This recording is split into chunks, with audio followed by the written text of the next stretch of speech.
Intro: The Game of Life and How to Play It by Florence Scovel Shinn. Read by Sarah Partridge. Originally self-published in 1925. The Game. Chapter 1. The Game.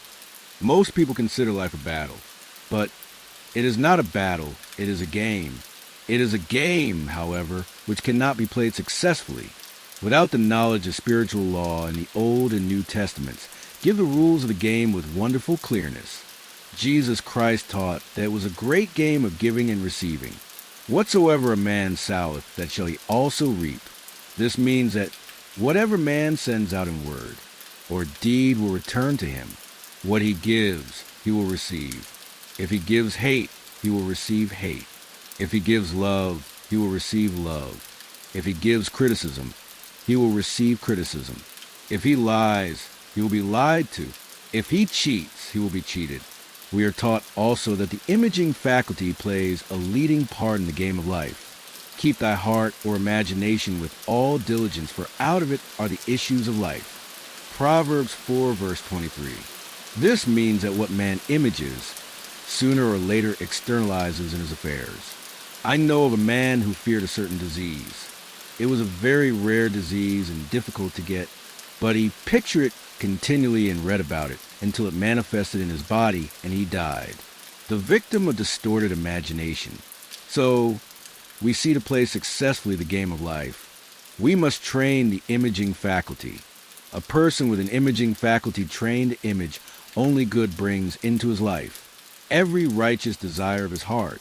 Health, wealth, love, friends, perfect self-expression, his highest ideals. The imagination has been called the scissors of the mind, and it is ever cutting day by day the pictures man sees there. And sooner or later, he meets his own creations in his outer world. To train the imagination successfully, man must understand the workings of his mind. The Greeks said, know thyself. There are three departments of the mind: the subconscious, conscious, and superconscious. The subconscious is simply power without direction. It is like steam or electricity, and it does what it is directed to do. It has no power of induction. Whatever man feels deeply or images clearly is impressed upon the subconscious mind and carried out in minutest detail. For example, a woman I know, when a child, always made believe she was a widow. She dressed up in black clothes and wore a long black veil, and people thought she was very clever and amusing. She grew up and married a man with whom she was deeply in love. In a short time, he died, and she wore black and a sweeping veil for many years. The picture of herself as a widow was impressed upon the subconscious mind, and in due time worked itself out, regardless of the havoc created. The conscious mind has been called mortal, or carnal mind. It is a human mind and sees life as it appears to be. It sees death, disaster, sickness, poverty, and limitation of every kind, and it impresses the subconscious. The superconscious mind is the God mind within each man, and is the realm of perfect ideas. In it is the perfect pattern spoken of by Plato, the divine design, for there is a divine design for each person. There is a place that you are to fill, and no one else can fill, something you are to do, which no one else can do. There is a perfect picture of this in the superconscious mind. It usually flashes across the conscious as an unattainable ideal, something too good be true. In reality, it is man's true destiny or destination, flashed to him from the infinite intelligence which is within himself. Many people, however, are in ignorance of their true destinies, and are striving for things and situations which do not belong to them, and would only bring failure and dissatisfaction if attained. For example, a woman came to me and asked me to speak the word that she would marry a certain man, with whom she was very much in love. She called him A.B. I replied that this would be a violation of spiritual law, but that I would speak the word for the right man, the divine selection, the man who belonged to her by divine right. I added, if A.B. is the right man, you can't lose him, and if he isn't, you will receive his equivalent. She saw a B. Frequently. But no headway was made in their friendship. One evening she called and said, "Do you know, for the last week, A.B. hasn't seemed so wonderful to me." I replied, "Maybe he is not the divine selection. Another man may be the right one." Soon after that, she met another man who fell in love with her at once, and who said she was his ideal. In fact, he said all the things that she had always wished A.B. would say to her. She remarked it was quite uncanny. She soon returned his love and lost all interest in A.B. This shows the law of substitution. A right ideal was substituted for a wrong one. Therefore, there was no loss or sacrifice involved. Jesus Christ said, "Seek ye first the kingdom of God, and his righteousness, and all these things shall be added unto you." And he said the kingdom was within man. The kingdom is the realm of right ideas, or the divine pattern. Jesus Christ taught that man's words played a leading part in the game of life. By your words ye are justified, and by your words ye are condemned. Many people have brought disaster into their lives through idle words. For example, a woman once asked me why her life was now one of poverty, of limitation. Formerly, she had a home, was surrounded by beautiful things, and had plenty of money. We found she had often tired of the management of her home, and had said repeatedly, "I'm sick and tired of things. I wish I lived in a trunk." And she added, "Today I am living in that trunk." She had spoken herself into a trunk. The subconscious mind has no sense of humor, and people often joke themselves into unhappy experiences. For example, a woman who had a great deal of money joked continually about getting ready for the poorhouse. In a few years, she was almost destitute, having impressed the subconscious mind with a picture of lack and limitation. Fortunately, the law works both ways, and the situation of lack may be changed to one of plenty. For example, a woman came to me one hot summer's day for a treatment for prosperity. She was worn out, dejected, and discouraged. She said she possessed just $8 in the world. I said, "Good, we'll bless the $8 and multiply them as Jesus Christ multiplied the loaves and the fishes." For he taught that every man had the power to bless and to multiply, to heal and to prosper.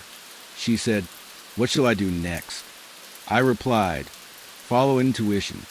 Have you a hunch to do anything or to go anywhere? Intuition means intuition, or to be taught from within. It is man's unerring guide, and I will deal more fully with its laws." In the following chapter, the woman replied, "I don't know. I seem to have a hunch to go home. I've just enough money for car fare." Her home was in a distant city, and was one of lack and limitation.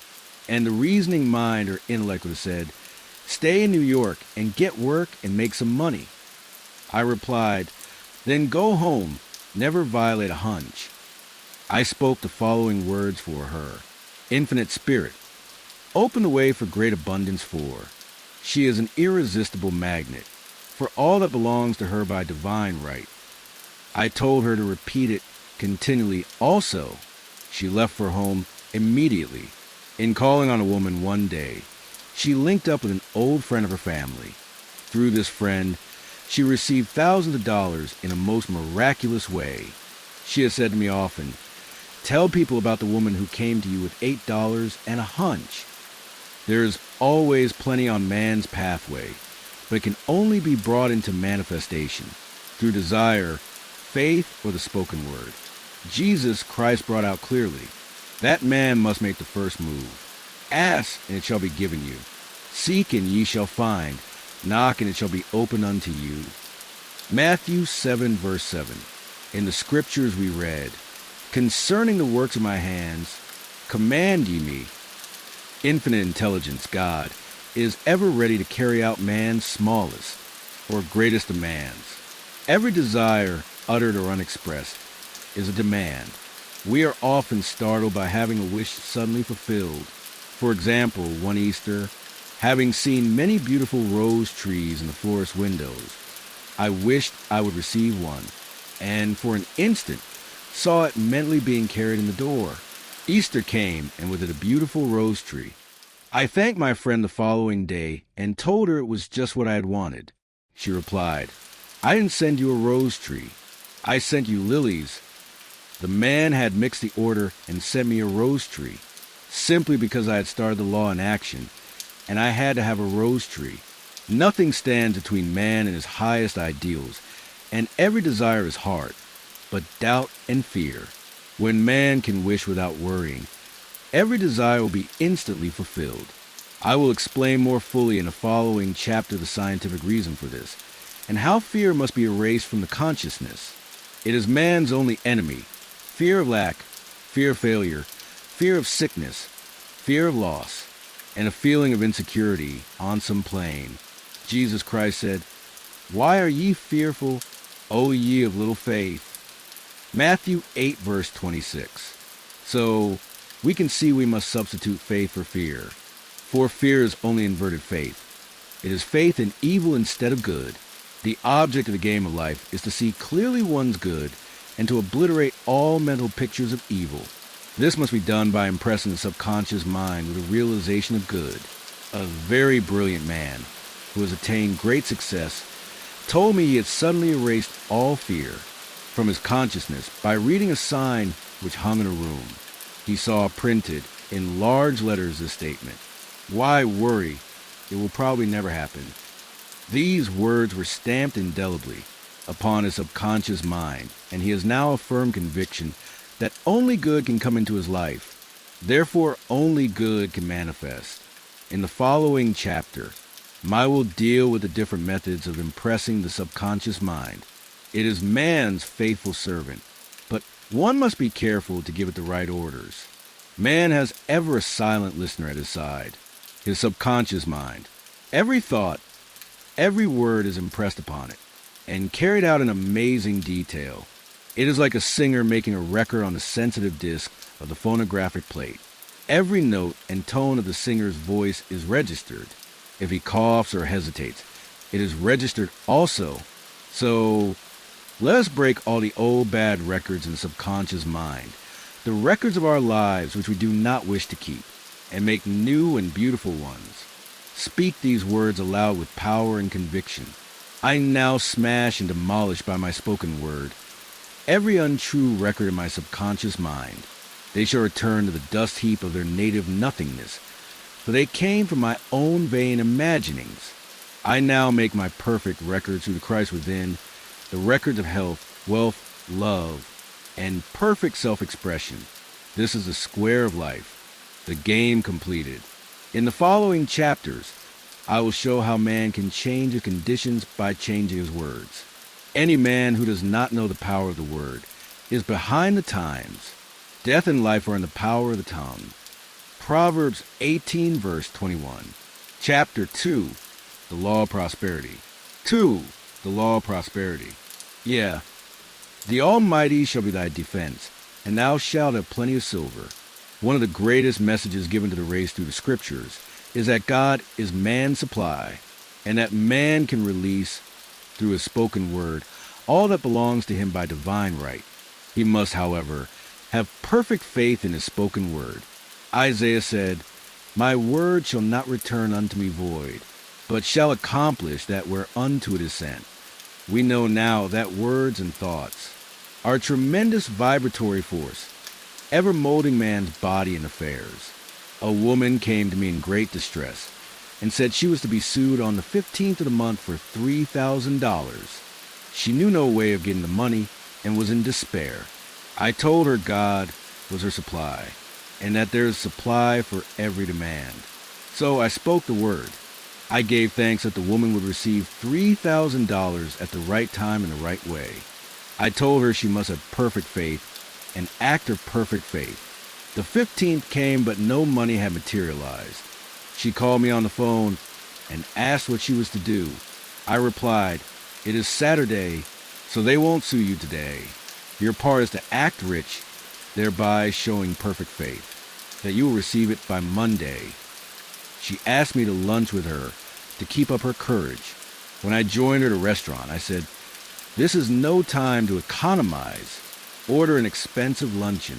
Act as if you have already received the $3,000. All things whatsoever ye ask in prayer, believing ye shall receive. You must act as if you had already received. The next morning she called me on the phone and asked me to stay with her during the day. I said, "No, you are divinely protected, and God is never too late." In the evening she phoned again, greatly excited, and said, "My dear, a miracle has happened. I was sitting in my room this morning when the doorbell rang. Said to the maid, 'Don't let anyone in.' The maid, however, looked out the window and said, 'It's your cousin with the long white beard.' So I said, 'Call him back. I would like to see him.' He was just turning the corner when he heard the maid's voice, and he came back. He talked for about an hour, and just as he was leaving, he said, 'Oh, by the way, how are finances?' I told him I needed the money, and he said, 'Why, my dear, I will give you $3,000, the first of the month.' I didn't like to tell him I was going to be sued. What shall I do? I won't receive it till the first of the month, and I must have it tomorrow. I said, 'I'll keep on treating.' I said, 'Spirit is never too late.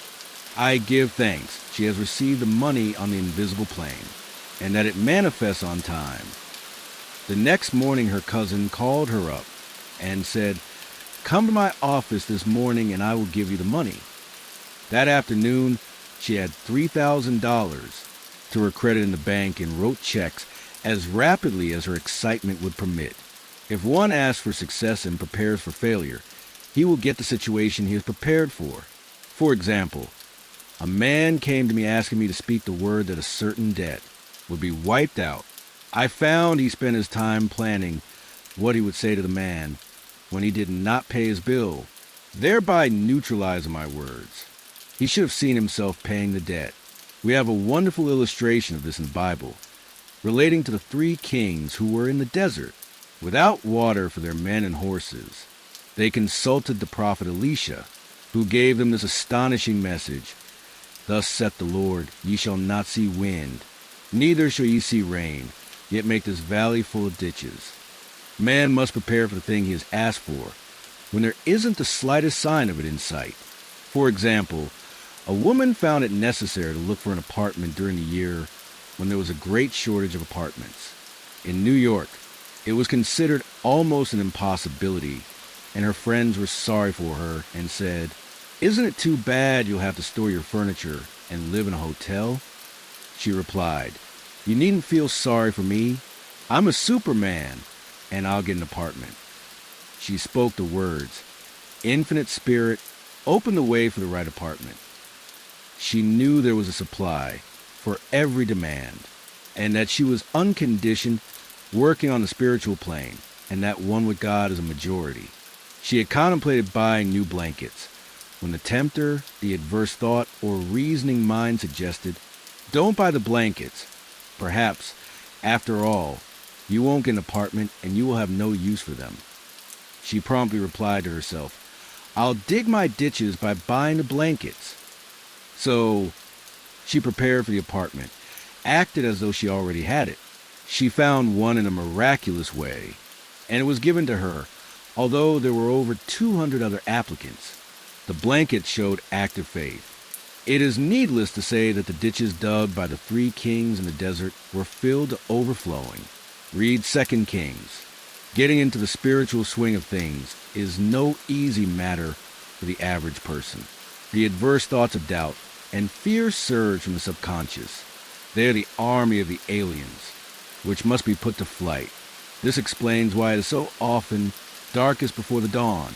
A big demonstration is usually preceded by tormenting thoughts. Having made a statement of high spiritual truth, one challenges the old beliefs in the subconscious, and error is exposed to be put out.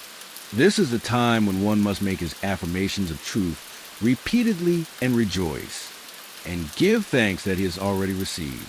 'Before ye call, I shall answer.' This means that every good and perfect gift is already man's awaiting his recognition, and can only receive what he sees himself receiving.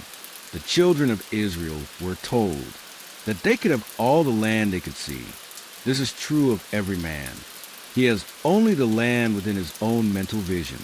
Every great work, every big accomplishment has been brought into manifestation through holding to the vision.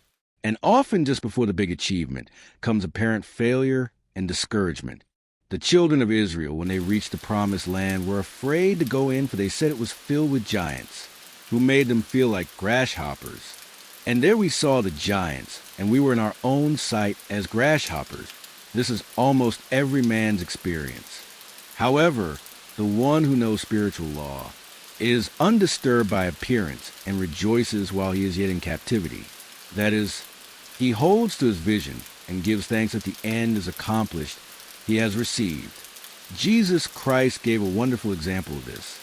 He said to his disciples, "Say not ye, there are yet 4 months, and then cometh the harvest? Behold, I say unto you, lift up your eyes, and look on the fields, for they are ripe already to harvest." His clear vision pierced the world of matter, and he saw clearly the fourth-dimensional world, things as they really are, perfect and complete in divine mind. So, man must ever hold the vision of his journey's end and demand a manifestation of that which he has already received. It may be his perfect health, love, supply, self-expression, home, or friends. They are all finished and perfect ideas registered in divine mind, man's own superconscious mind, and must come through him, not to him. For example, a man came to me asking for treatments for success. It was imperative that he raise, within a certain time, $50,000 for his business. The time limit was almost up when he came to me in despair. No one wanted to invest in his enterprise, and the bank had flatly refused a loan. I replied, "I suppose you lost your temper. While at the bank, therefore your power. You can control any situation if you first control yourself. Go back to the bank." I added, "and I will treat." My treatment was, "You are identified in love with the spirit of everyone connected with the bank. Let the divine idea come out of the situation." He replied, "Woman, you are talking about an impossibility. Tomorrow is Saturday. The bank closes at 12, and my train won't get me there until 10, and the time limit is up tomorrow, and anyway they won't do it. It's too late." I replied, "God doesn't need any time and is never too late. With him, all things are possible." I added, "I don't know anything about business, but I know all about God." He replied, "It all sounds fine when I sit here listening to you, but when I go out, it's terrible." He lived in a distant city, and I did not hear from him for a week. Then came a letter. It read, "You are right, I raise the money, and will never again doubt the truth of all that you told me." I saw him a few weeks later, and I said, "What happened? You evidently had plenty of time, after all." He replied, "My train was late, and I got there just 15 minutes to 12. I walked into the bank quietly and said, 'I have come for the loan,' and they gave it to me without a question.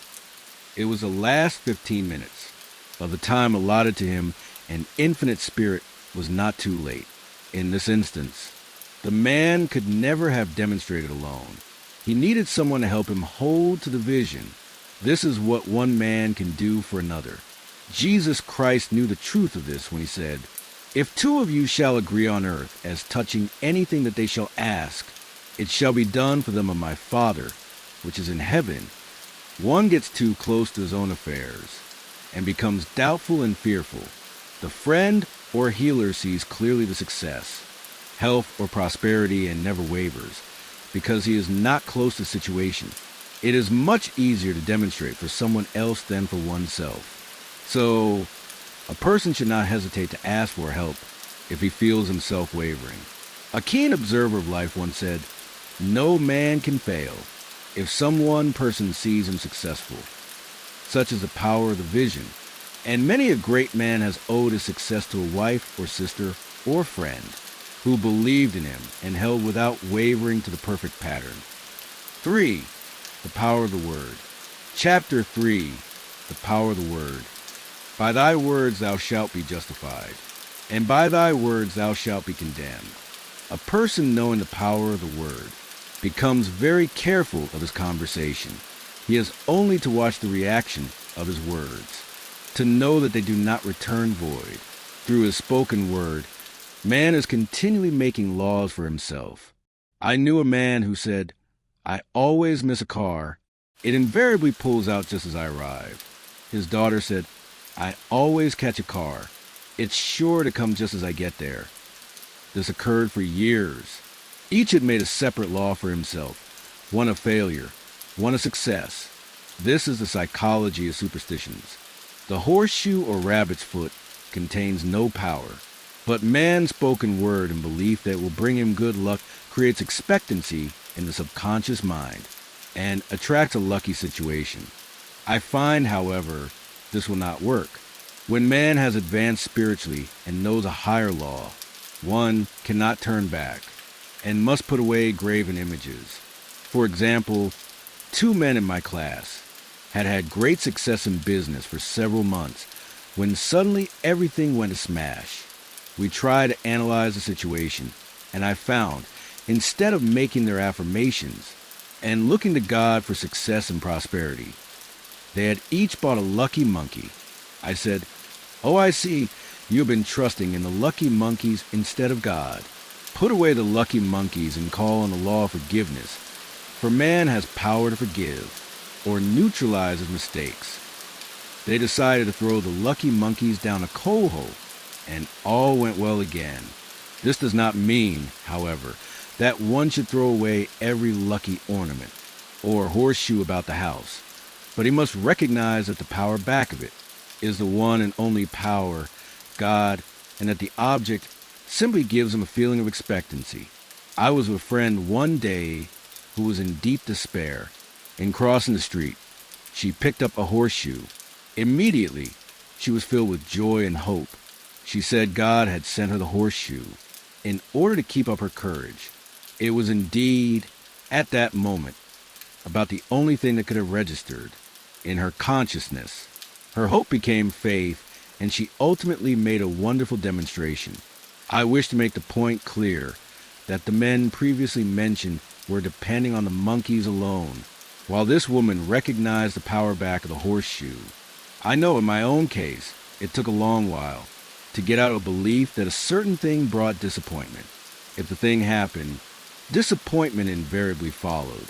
I found the only way I could make a change in the subconscious was by asserting there are not 2 powers. There's only one power, God. Therefore, there are no disappointments, and this thing means a happy surprise. I noticed a change at once, and happy surprises commenced coming my way. I have a friend who said nothing could induce her to walk under a ladder. I said, "If you are afraid, you are giving into a belief in 2 powers, good and evil, instead of one. As God is absolute, there can be no opposing power unless man makes a false of evil for himself. To show you believe in only one power, God, and that there is no power or reality in evil, walk under the next ladder you see." Soon after, she went to her bank. She wished to open her box in the safe deposit vault, and there stood a ladder on her pathway. It was impossible to reach the box without passing under the ladder. She quailed with fear and turned back. She could not face a lion on her pathway. However, when she reached the street, my words rang in her ears, and she decided to return and walk under it.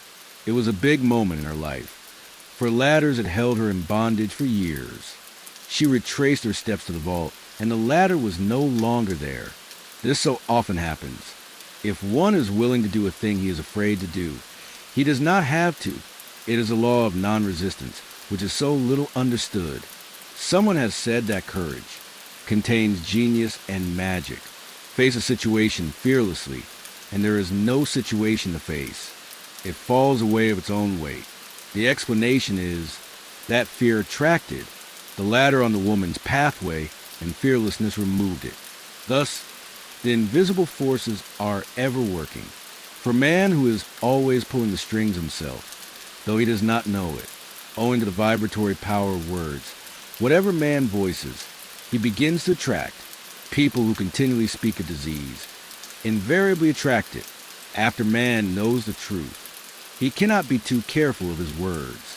For example, I have a friend who often says on the phone, "Do come to see me and have a fine old-fashioned chat." This old-fashioned chat means an hour of about 500 to 1,000 destructive words. The principal topics being loss, lack, failure, and sickness. I reply, "No, I thank you. I've had enough old-fashioned chats in my life. They are too expensive, but I will be glad to have a new-fashioned chat and talk about what we want, not what we don't want."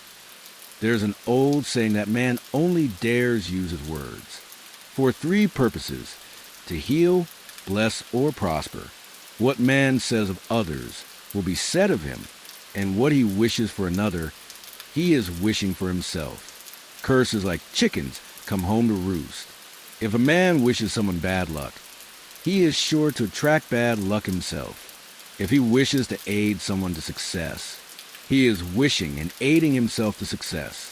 The body may be renewed and transformed through the spoken word and clear vision, and disease be completely wiped out of the consciousness. The metaphysician knows that all disease has a mental correspondence, and in order to heal the body, one must first heal the soul. The soul is the subconscious mind, and it must be saved from wrong thinking. In the 23rd Psalm, we read, "He restoreth my soul." This means that the subconscious mind, or soul, must be restored with the right ideas, and the mystical marriage is the marriage of the soul and the spirit, or the subconscious and superconscious mind. They must be one. When the subconscious is flooded with the perfect ideas of the superconscious, God and man are one. I and the Father are one. That is, he is one with the realm of perfect ideas. He is the man made in God's likeness, an image, imagination, and is given power and dominion over all created things. His mind, body, and affairs. It is safe to say that all sickness and unhappiness come from a violation of the law of love. "A new commandment I give unto you, love one another." And in the game of life, love or goodwill takes every trick. For example, a woman I know had for years an appearance of a terrible skin disease. The doctors told her it was incurable, and she was in despair. She was on the stage, and she feared she would soon have to give up her profession, and she had no other means of support. She, however, procured a good engagement, and on the opening night made a great hit. She received flattering notices from the critics, and was joyful and elated. The next day, she received a notice of dismissal. A man in the cast had been jealous of her success, and had caused her to be sent away. She felt hatred and resentment taking complete possession of her, and she cried out, "Oh God, don't let me hate that man." That night, she worked for hours in silence. She said, "I soon came into a very deep silence. I seemed to be at peace with myself, with the man, and with the whole world. I continued this for 2 following nights, and on the 3rd day, I found I was healed completely of the skin disease. In asking for love or goodwill, she had fulfilled the law, for love is a fulfilling of the law, and the disease, which came from subconscious resentment, was wiped out. Continual criticism produces rheumatism, as critical, inharmonious thoughts cause unnatural deposits in the blood, which settle in the joints. False growths are caused by jealousy, hatred, unforgiveness, fear, etc. Every disease is caused by a mind not at ease. I said once in my class, there is no use asking anyone, "What's the matter with you?" We might just as well say, "Who's the matter with you?" Unforgiveness is the most prolific cause of disease. It will harden arteries or liver and affect the eyesight. In its train are endless ills. I called on a woman one day who said she was ill from having eaten a poisoned oyster. I replied, "Oh no, the oyster was harmless. You poisoned the oyster. What's the matter with you?" She answered, "Oh, about 19 people." She had quarreled with 19 people and had become so inharmonious that she attracted the wrong oyster. Any inharmony on the external indicates there is mental inharmony, as the within, so the without. Man's only enemies are within himself, and a man's foes shall be they of his own household. Personality is one of the last enemies to be overcome, as this planet is taking its initiation in love. It was Christ's message, peace on earth, goodwill towards man. The enlightened man, therefore, endeavors to perfect himself upon his neighbor. His work is with himself, to send out goodwill and blessings to every man. And the marvelous thing is that if one blesses a man, he has no power to harm him. For example, a man came to me asking to treat for success in business. He was selling machinery, and a rival appeared on the scene with what he proclaimed was a better machine, and my friend feared defeat. I said, first of all, we must wipe out all fear and know that God protects your interests, and that the divine idea must come out of the situation. That is, the right machine will be sold by the right man to the right man. And I added, don't hold one critical thought toward that man. Bless him all day and be willing not to sell your machine if it isn't the divine idea. So he went to the meeting fearless and non-resistant, and blessing the other man. He said the outcome was very remarkable. The other man's machine refused to work, and he sold his without the slightest difficulty. But I say unto you, love your enemies, bless them that curse you. Do good to them that hate you, and pray for them which spitefully use you and persecute you. Goodwill produces a great aura of protection about the one who sends it, and no weapon that is formed against him shall prosper. In other words, love and goodwill destroy the enemies within oneself. Therefore, one has no enemies on the external. There is peace on earth for him who sends goodwill to man. Chapter 4, the law of non-resistance. 4. The law of non-resistance. Resist not evil. Be not overcome of evil, but overcome evil with good. Nothing on earth can resist an absolutely non-resistant person. The Chinese say that water is the most powerful element because it is perfectly non-resistant. It can wear away a rock and sweep all before it. Jesus Christ said, resist not evil, for he knew in reality there is no evil, therefore nothing to resist. Evil has come of man's vain imagination, or belief in two powers, good and evil. There is an old legend that Adam and Eve ate of Maya, the tree of illusion, and saw two powers instead of one power, God. Therefore, evil is a false law man has made for himself through psychoma, or soul sleep. Soul sleep means that man's soul has been hypnotized by the race belief of sin, sickness, and death, etc., which is carnal or mortal thought, and his affairs have outpictured as illusions. We have read in the preceding chapter that man's soul is his subconscious mind, and whatever he feels deeply, good or bad, is outpictured by that faithful servant. His body and affairs show forth what he has been picturing. The sick man has pictured sickness, the poor man poverty, the rich man wealth. People often say, why does a little child attract illness when it is too young even to know what it means? I answer that children are sensitive and receptive to the thoughts of others about them, and often outpicture fears of their parents. I heard a metaphysician once say, if you do not run your subconscious mind yourself, someone else will run it for you. Mothers often, unconsciously, attract illness and disaster to their children by continually holding them in thoughts of fear and watching for symptoms. For example, a friend asked a woman if her little girl had had the measles. She replied promptly, not yet. This implied that she was expecting the illness and therefore preparing the way for what she did not want for herself and child. However, the man who is centered and established in right thinking, the man who sends out only goodwill to his fellow man, and who is without fear, cannot be touched or influenced by the negative thoughts of others. In fact, he could then receive only good thoughts, as he himself sends forth only good thoughts. Resistance is hell, for it places man in a state of torment. A metaphysician once gave me a wonderful recipe for taking every trick in the game of life. It is the acme of non-resistance. He gave it in this way. At one time in my life, I baptized children, and of course, they had many names. Now I no longer baptize children, but I baptize events, but I give every event the same name. If I have a failure, I baptize its success in the name of the Father and of the Son and of the Holy Ghost. In this, we see the great law of transmutation, founded on non-resistance. Through a spoken word, every failure was transmuted into success. For example, a woman who required money and who knew the spiritual law of opulence was thrown continually in a business way with a man who made her feel very poor. He talked lack and limitation, and she commenced to catch his poverty thoughts.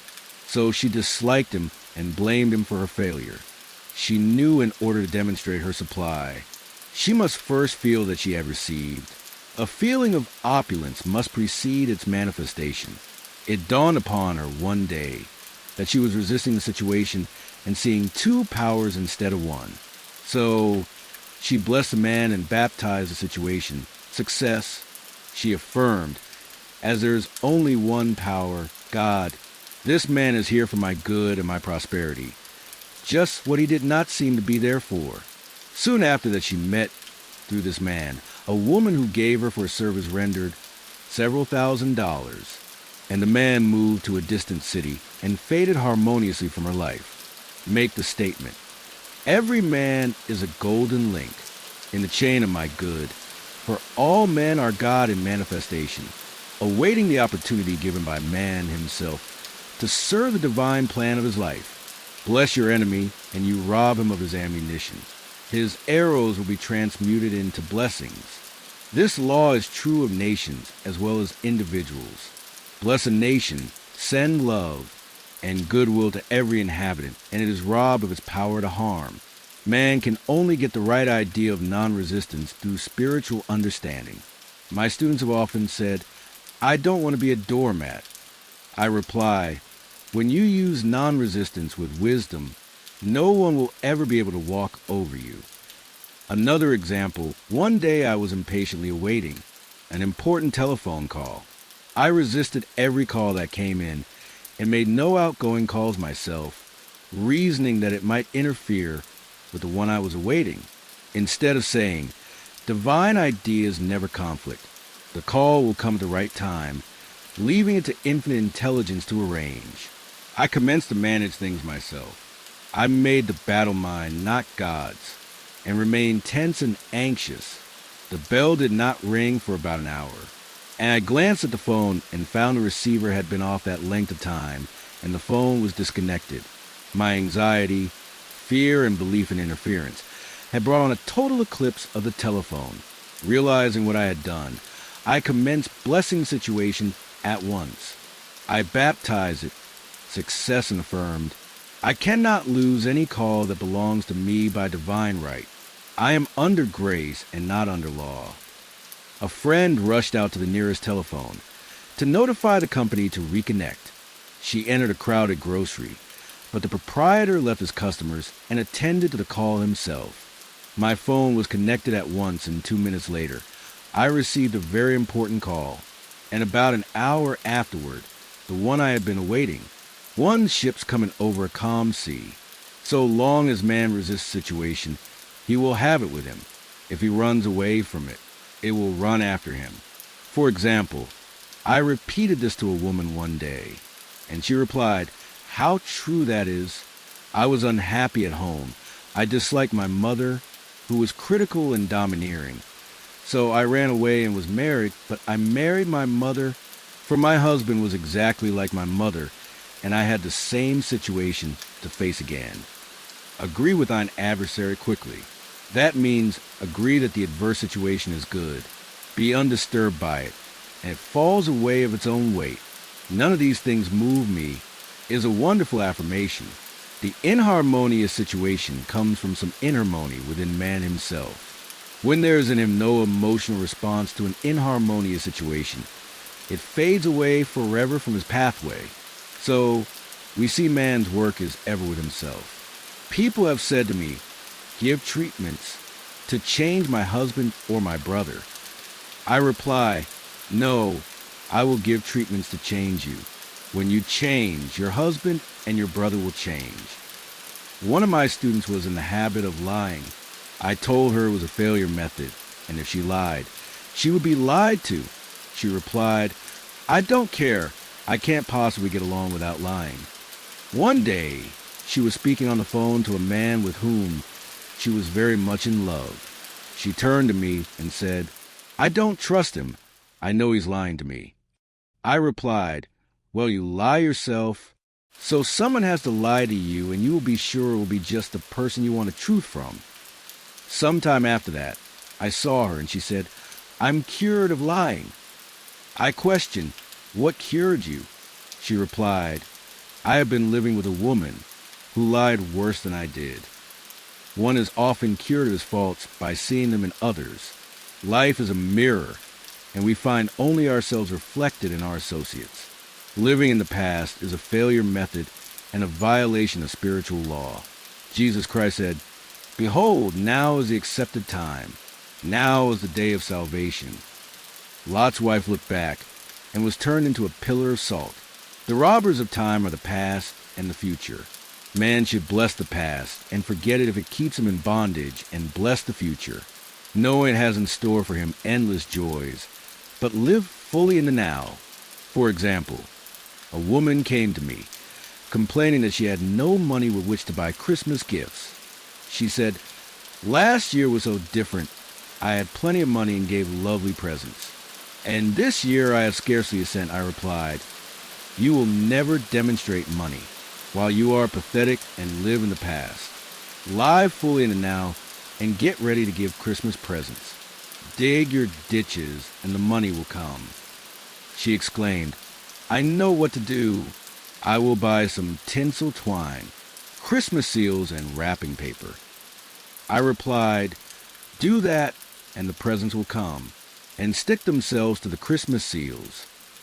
This, too, was showing financial fearlessness and faith in God, as the reasoning mind said, keep every cent you have, as you are not sure you will get any more. She bought the seals, paper, and twine, and a few days before Christmas received a gift of several $100s. Buying the seals and twine had impressed the subconscious with expectancy and opened the way for the manifestation. Of the money, she purchased all the presents in plenty of time. Man must live suspended in the moment. Look well, therefore, to this day. Such is the salutation of the dawn. He must be spiritually alert, ever awaiting his leads, taking advantage of every opportunity. One day, I said continually, silently, Infinite Spirit, don't let me miss a trick. And something very important was told to me that evening. It is most necessary to begin the day with right words. Make an affirmation immediately upon waking. For example, thy will be done this day. Today is a day of completion. I give thanks for this perfect day. Miracle shall follow miracle, and wonder shall never cease. Make this a habit, and one will see wonders, and miracles come into his life. One morning I picked up a book and read, look with wonder at that which is before you. It seemed to be my message for the day, so I repeated again and again, look with wonder at that which is before you. At about noon, a large sum of money was given me, which I have been desiring for a certain purpose. In a following chapter, I will give affirmations that I have found most effective. However, one should never use an affirmation unless it is absolutely satisfying and convincing to his own consciousness, and often an affirmative is changed to suit different people. For example, the following has brought success to many. I have a wonderful work. In a wonderful way, I give wonderful service for wonderful pay. I gave the first 2 lines to one of my students, and she added the last 2. It made a most powerful statement, as there should always be perfect payment for a perfect service, and a rhyme sinks easily into the subconscious. She went about singing it aloud, and soon did receive wonderful work in a wonderful way, and gave wonderful service for wonderful pay.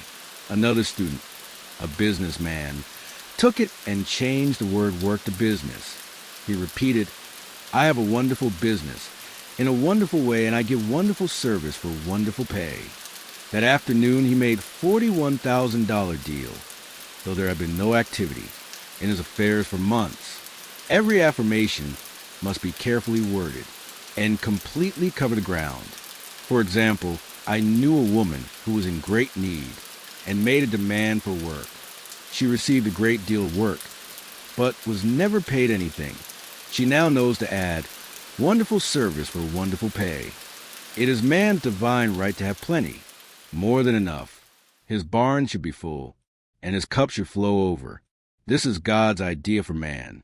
And when man breaks down the barriers of lack in his own consciousness, the golden age will be his, and every righteous desire of his heart fulfilled. V. The Law of Karma and the Law of Forgiveness.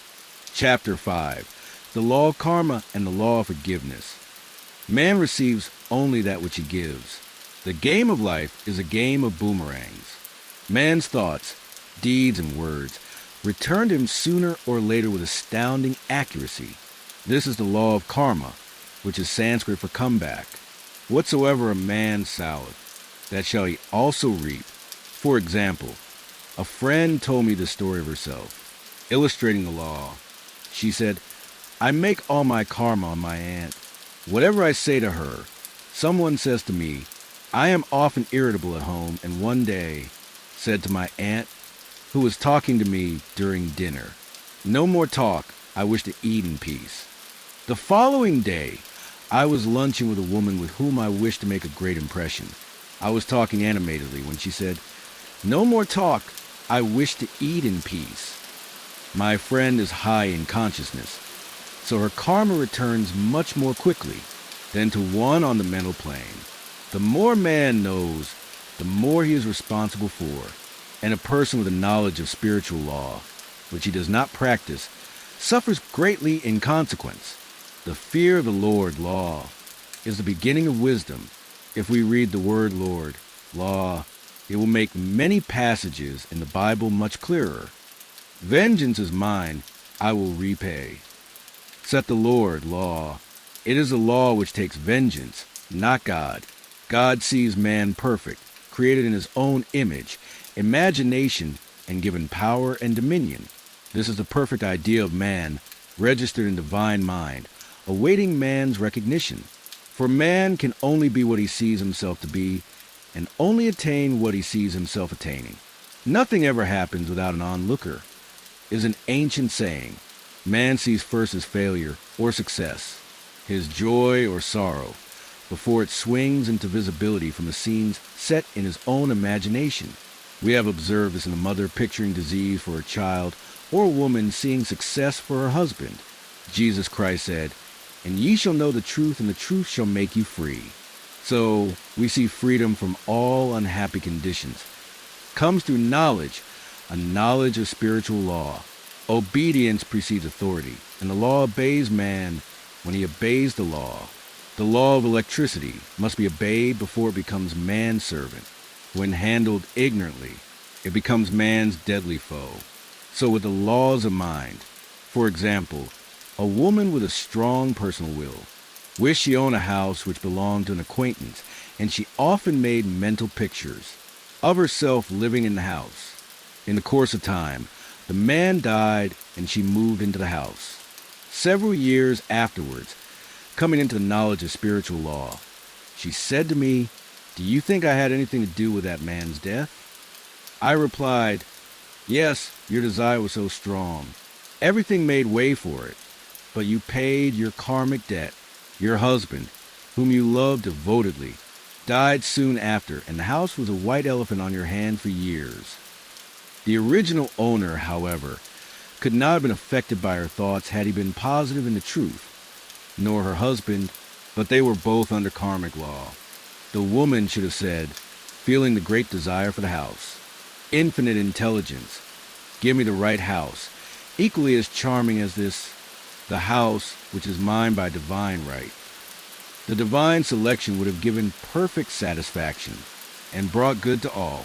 The divine pattern is the only safe pattern to work by. Desire is a tremendous force and must be directed in the right channel, or chaos ensues.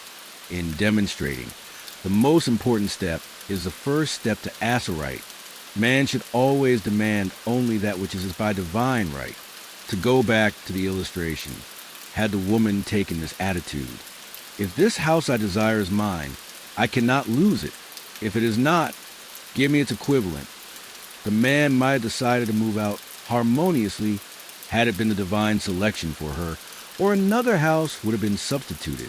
Anything forced into manifestation through personal will is always ill-got and is ever bad success. Man is admonished, my will be done, not thine.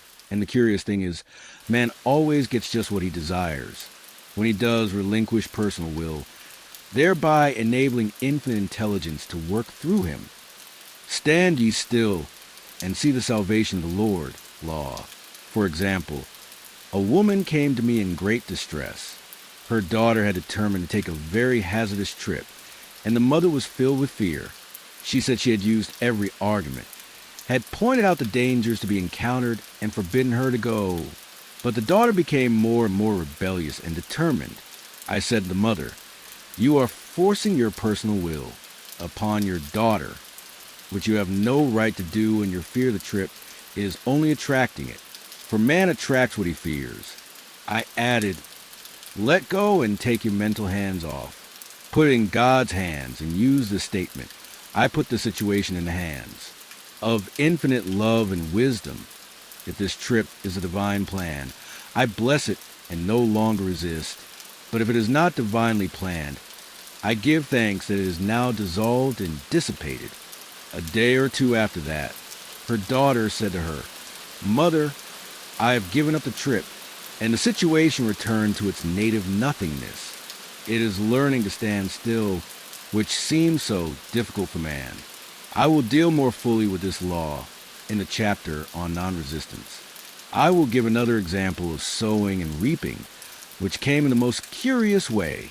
A woman came to me saying she had received a counterfeit $20 bill given to her at the bank. She was much disturbed for, she said, the people at the bank will never acknowledge their mistake.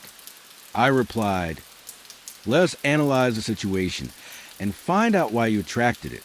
She thought a few moments and exclaimed, I know it. I sent a friend a lot of stage money just for a joke. So the law had sent her some stage money, for it doesn't know anything about jokes. I said, now we will call on the law of forgiveness and neutralize the situation. Christianity is founded upon the law of forgiveness. Christ has redeemed us from the curse of the karmic law, and the Christ within each man is his redeemer and salvation from all inharmonious conditions. So I said, Infinite Spirit, we call on the law of forgiveness and give thanks that she is under grace and not under law and cannot lose this $20, which is hers by divine right.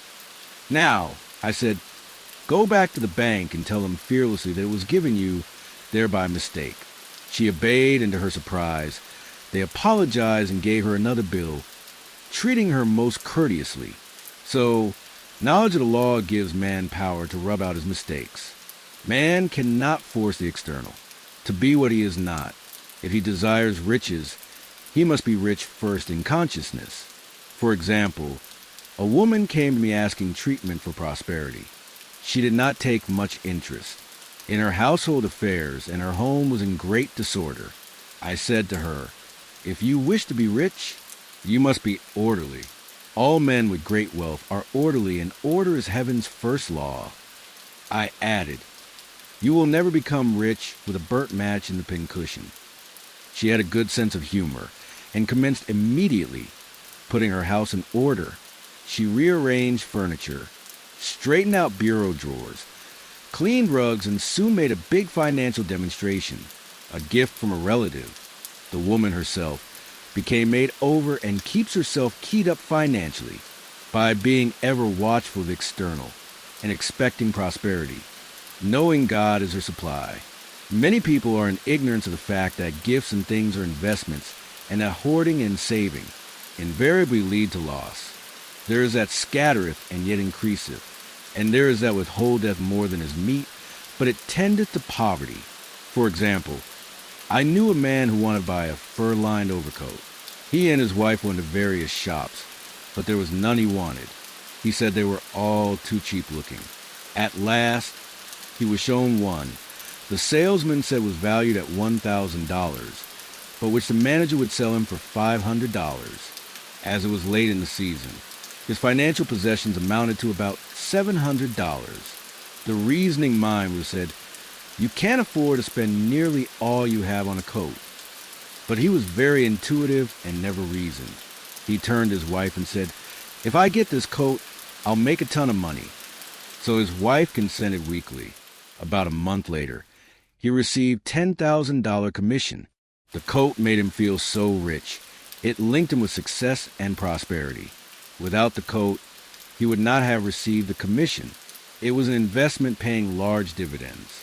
If man ignores these leadings to spend or to give, the same amount of money will go in an uninteresting or unhappy way. For example, a woman told me on Thanksgiving Day she informed her family that they could not afford a Thanksgiving dinner. She had the money, but decided to save it.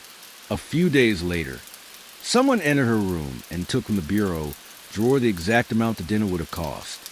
The law always stands back of the man who spends fearlessly with wisdom. For example, one of my students was shopping with her little nephew.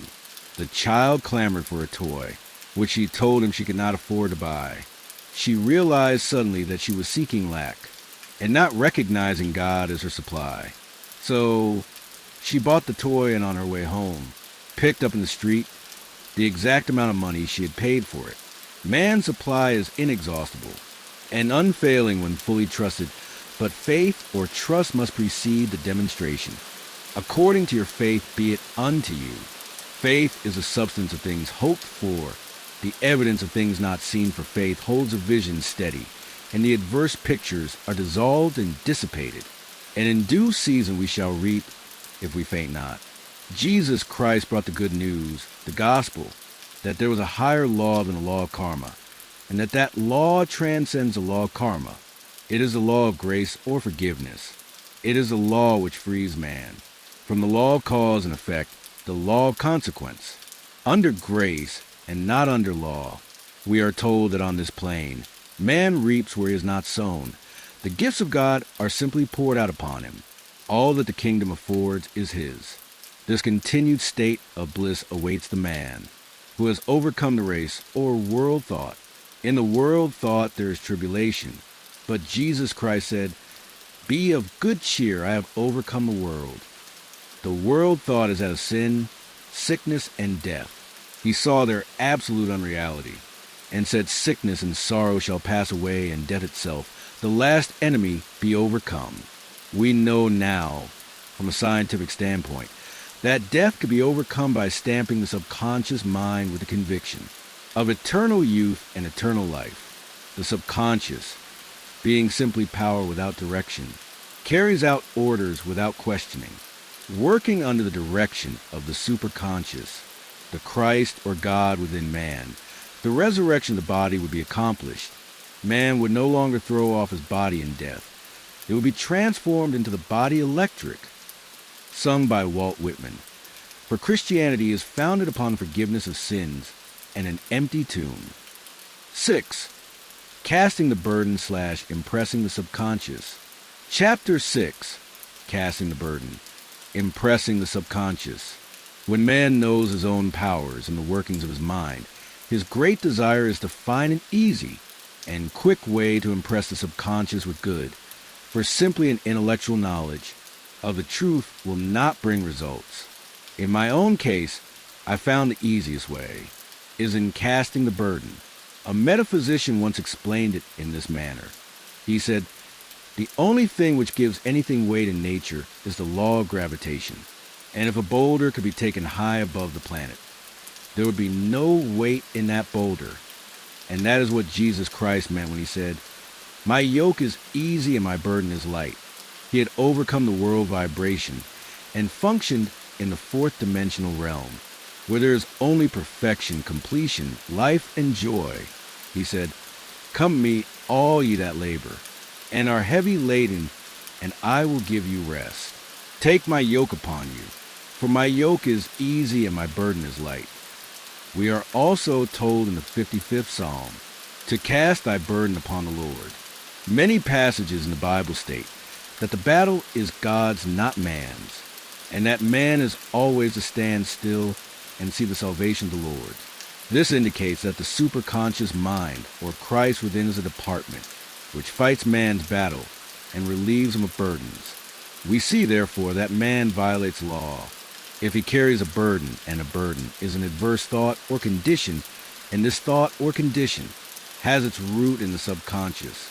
It seems almost impossible to make any headway directing the subconscious from the conscious or reasoning mind, as the reasoning mind, the intellect, is limited in its conceptions and filled with doubts and fears. How scientific it then is to cast a burden upon the superconscious mind, or Christ within, where it is made light, or dissolved into its native nothingness. For example, a woman in urgent need of money made light upon the Christ within, the superconscious, with the statement, "I cast this burden of lack on the Christ within, and I go free to have plenty." The belief in lack was her burden, and as she cast it upon the superconscious, with its belief of plenty, an avalanche of supply was the result. We read, "The Christ in you, the hope of glory." Another example, one of my students had been given a new piano, and there was no room in her studio for it until she had moved out the old one. She was in a state of perplexity. She wanted to keep the old piano, but knew of no place to send it. She became desperate, as the new piano was to be sent immediately. In fact, was on its way with no place to put it. She said it came to her to repeat, "I cast this burden on the Christ within, and I go free." A few moments later, her phone rang and a woman friend asked if she might rent her old piano, and it was moved out a few minutes before the new one arrived.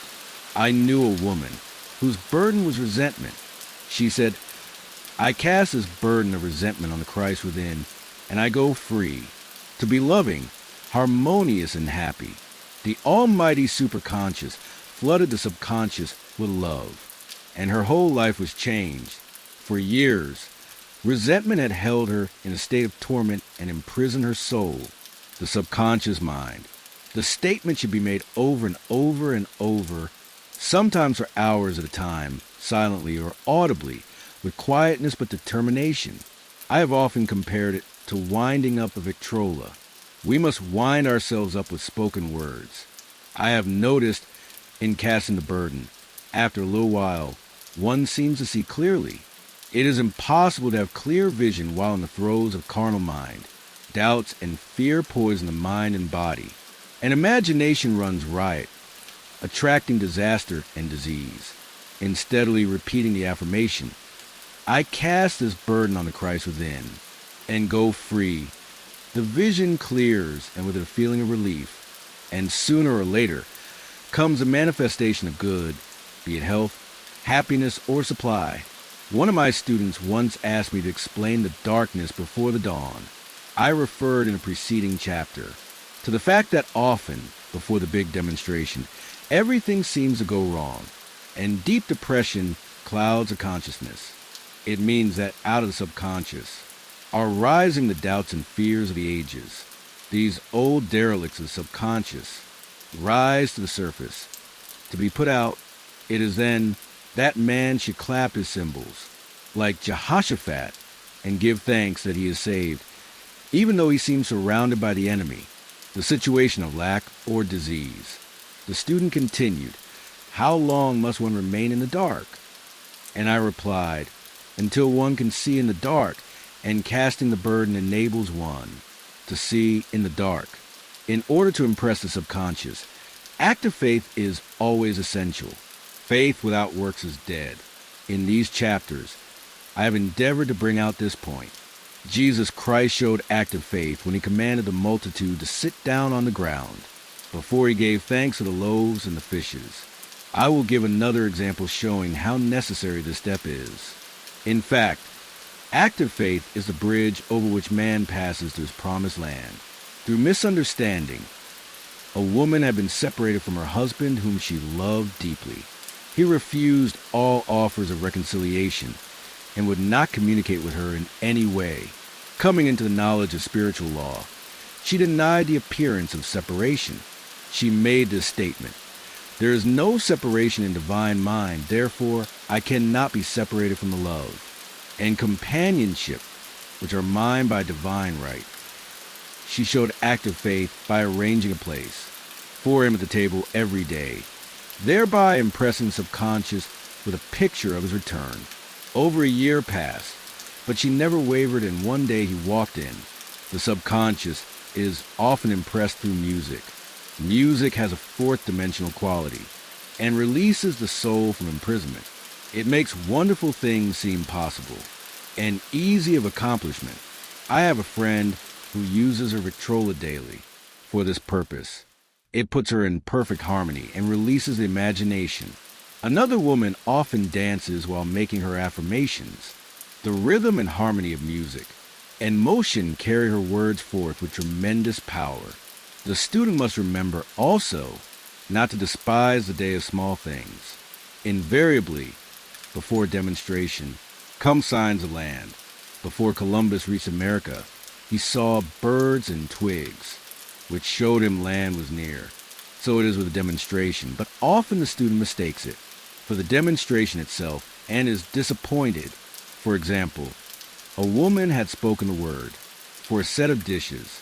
Not long afterwards, a friend gave her a dish which was old and cracked. She came to me and said, "Well, I asked for a set of dishes and all I got was a cracked plate."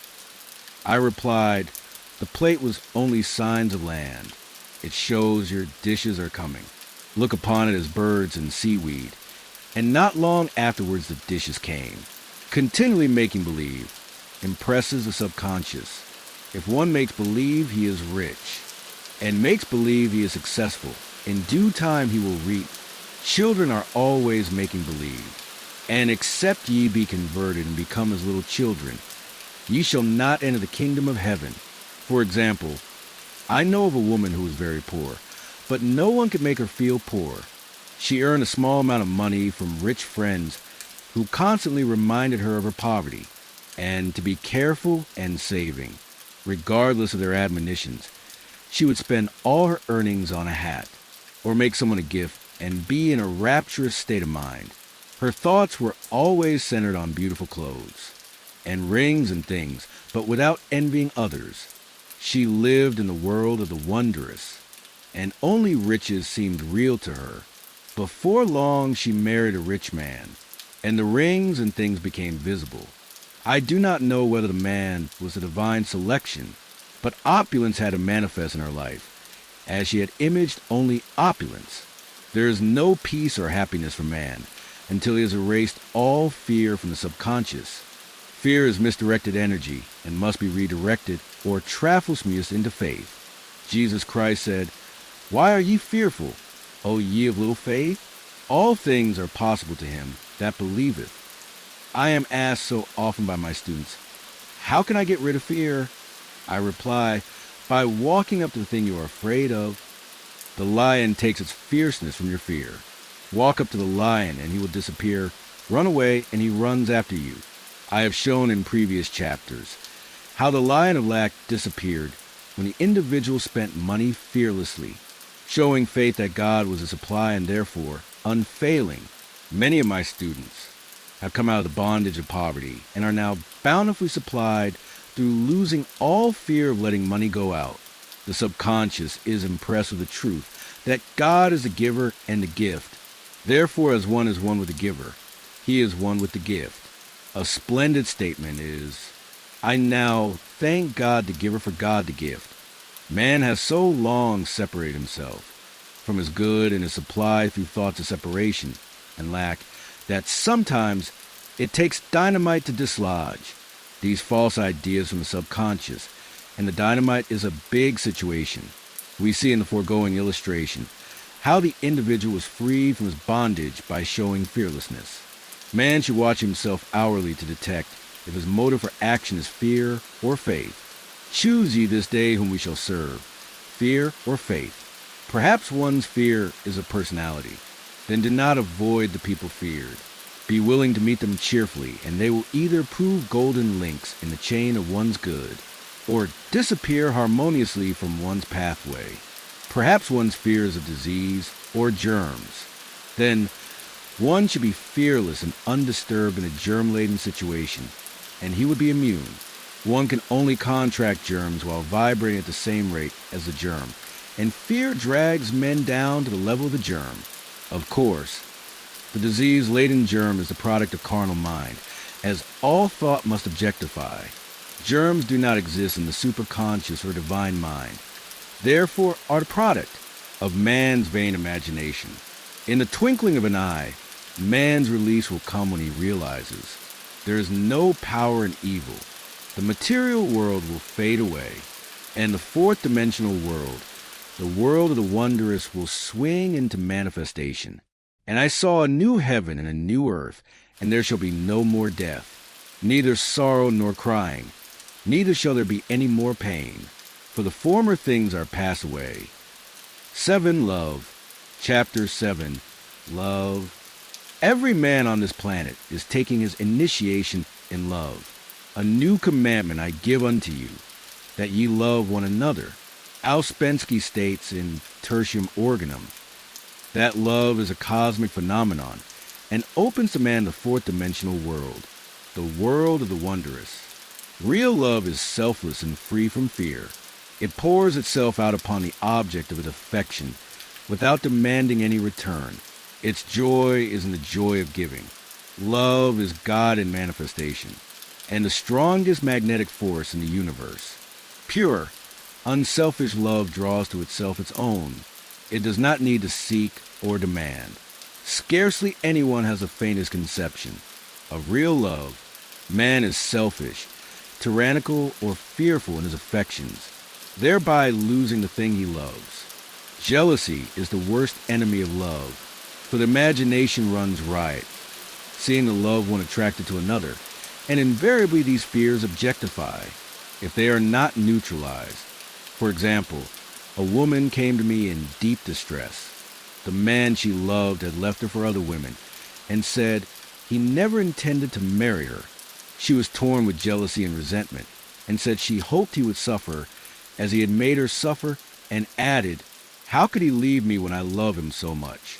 I replied, "You are not loving that man. You are hating him," and added, "You can never receive what you have never given. Give a perfect love, and you will receive a perfect love. Perfect yourself on this man. Give him a perfect, unselfish love, demanding nothing in return. Do not criticize or condemn, and bless him wherever he is."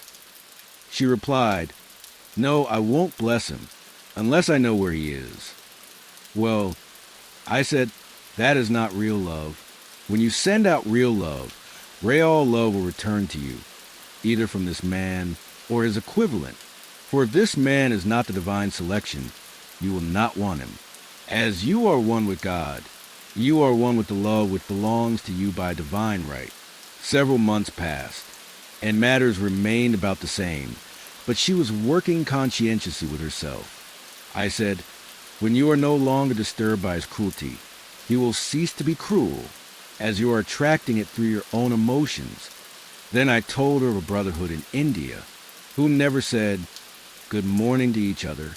They used these words, "I salute the divinity in you." They saluted the divinity in every man, and in the wild animals in the jungle, and they were never harmed, for they saw only God in every living thing. I said, salute the divinity in this man, and say, I see your divine self only. I see you as God sees you, perfect, made in his image and likeness. She found she was becoming more poised, and gradually losing her resentment. He was a captain, and she always called him the Cap. One day, she said, suddenly, God bless the Cap wherever he is. I replied, now that is real love. And when you have become a complete circle and are no longer disturbed by the situation, you will have his love or attract its equivalent. I was moving at this time and did not have a telephone, so was out of touch with her for a few weeks, when one morning I received a letter saying, "We are married." At the earliest opportunity, I paid her a call. My first words were, "What happened?" "Oh," she exclaimed, "a miracle." One day I woke up and all suffering had ceased. I saw him that evening, and he asked me to marry him. We were married in about a week, and I have never seen a more devoted man. There's an old saying, "No man is your enemy. No man is your friend. Every man is your teacher." So once you become impersonal and learn what each man has to teach him, and soon he would learn his lessons and be free. The woman's lover was teaching her selfless love, which every man, sooner or later, must learn. Suffering is not necessary for man's development. It is a result of violation of spiritual law. But few people seem able to rouse themselves from their soul sleep without it. When people are happy, they usually become selfish, and automatically the law of karma is set in action. Man often suffers loss through lack of appreciation. I knew a woman who had a very nice husband, but she said often, "I don't care anything about being married, but that is nothing against my husband. I'm simply not interested in married life." She had other interests and scarcely remembered she had a husband. She only thought of him when she saw him. One day her husband told her he was in love with another woman and left. She came to me in distress and resentment. I replied, "It is exactly what you spoke the word for. You said you didn't care anything about being married, so the subconscious worked to get you unmarried." She said, "Oh yes, I see. People get what they want and then feel very much hurt." She soon became in perfect harmony with the situation and knew they were both much happier apart. When a woman becomes indifferent or critical and ceases to be an inspiration to her husband, he misses the stimulus of their early relationship and is restless and unhappy. A man came to me dejected, miserable, and poor. His wife was interested in the science of numbers and had had him read.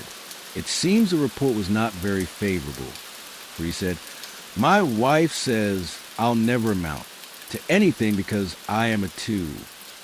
I replied, "I don't care what your number is. You are a perfect idea in divine mind, and we will demand the success and prosperity, which are already planned for you by that infinite intelligence." Within a few weeks, he had a very fine position, and a year or 2 later, he achieved a brilliant success as a writer. No man is a success in business unless he loves his work. The picture the artist paints for love of his art is his greatest work. The pot boiler is always something to live down. No man can attract money if he despises it. Many people are kept in poverty by saying, "Money means nothing to me, and I have a contempt for people who have it." This is the reason so many artists are poor. Their contempt for money separates them from it. I remember hearing one artist say of another, "He's no good as an artist. He has money in the bank." This attitude of mind, of course, separates man from his supply. He must be in harmony with a thing in order to attract it. Money is God in manifestation, as freedom from want and limitation, but it must be always kept in circulation and put to right uses. Hoarding and saving react with grim vengeance. This does not mean that man should not have houses and lots, stocks and bonds, for the barns of the righteous man shall be full. It means man should not hoard even the principal, if an occasion arises when money is necessary. In letting it go out fearlessly and cheerfully, he opens a way for more to come in, for God is man's unfailing and inexhaustible supply. This is a spiritual attitude towards money, and the great bank of the universal never fails. We see an example of hoarding in the film production of Greed. The woman won $5,000 in a lottery, but would not spend it.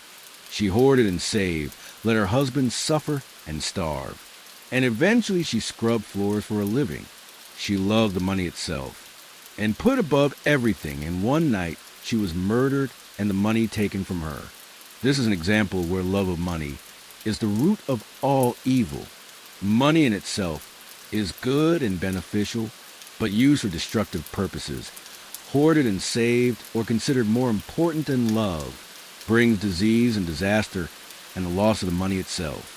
Follow the path of love and all things are added, for God is love and God is supply. Follow the path of selfishness and greed, and the supply vanishes, or man is separated from it. For example, I knew the case of a very rich woman who hoarded her income. She rarely gave anything away, but bought things for herself. She was very fond of necklaces, and a friend once asked her how many she possessed. She replied 67.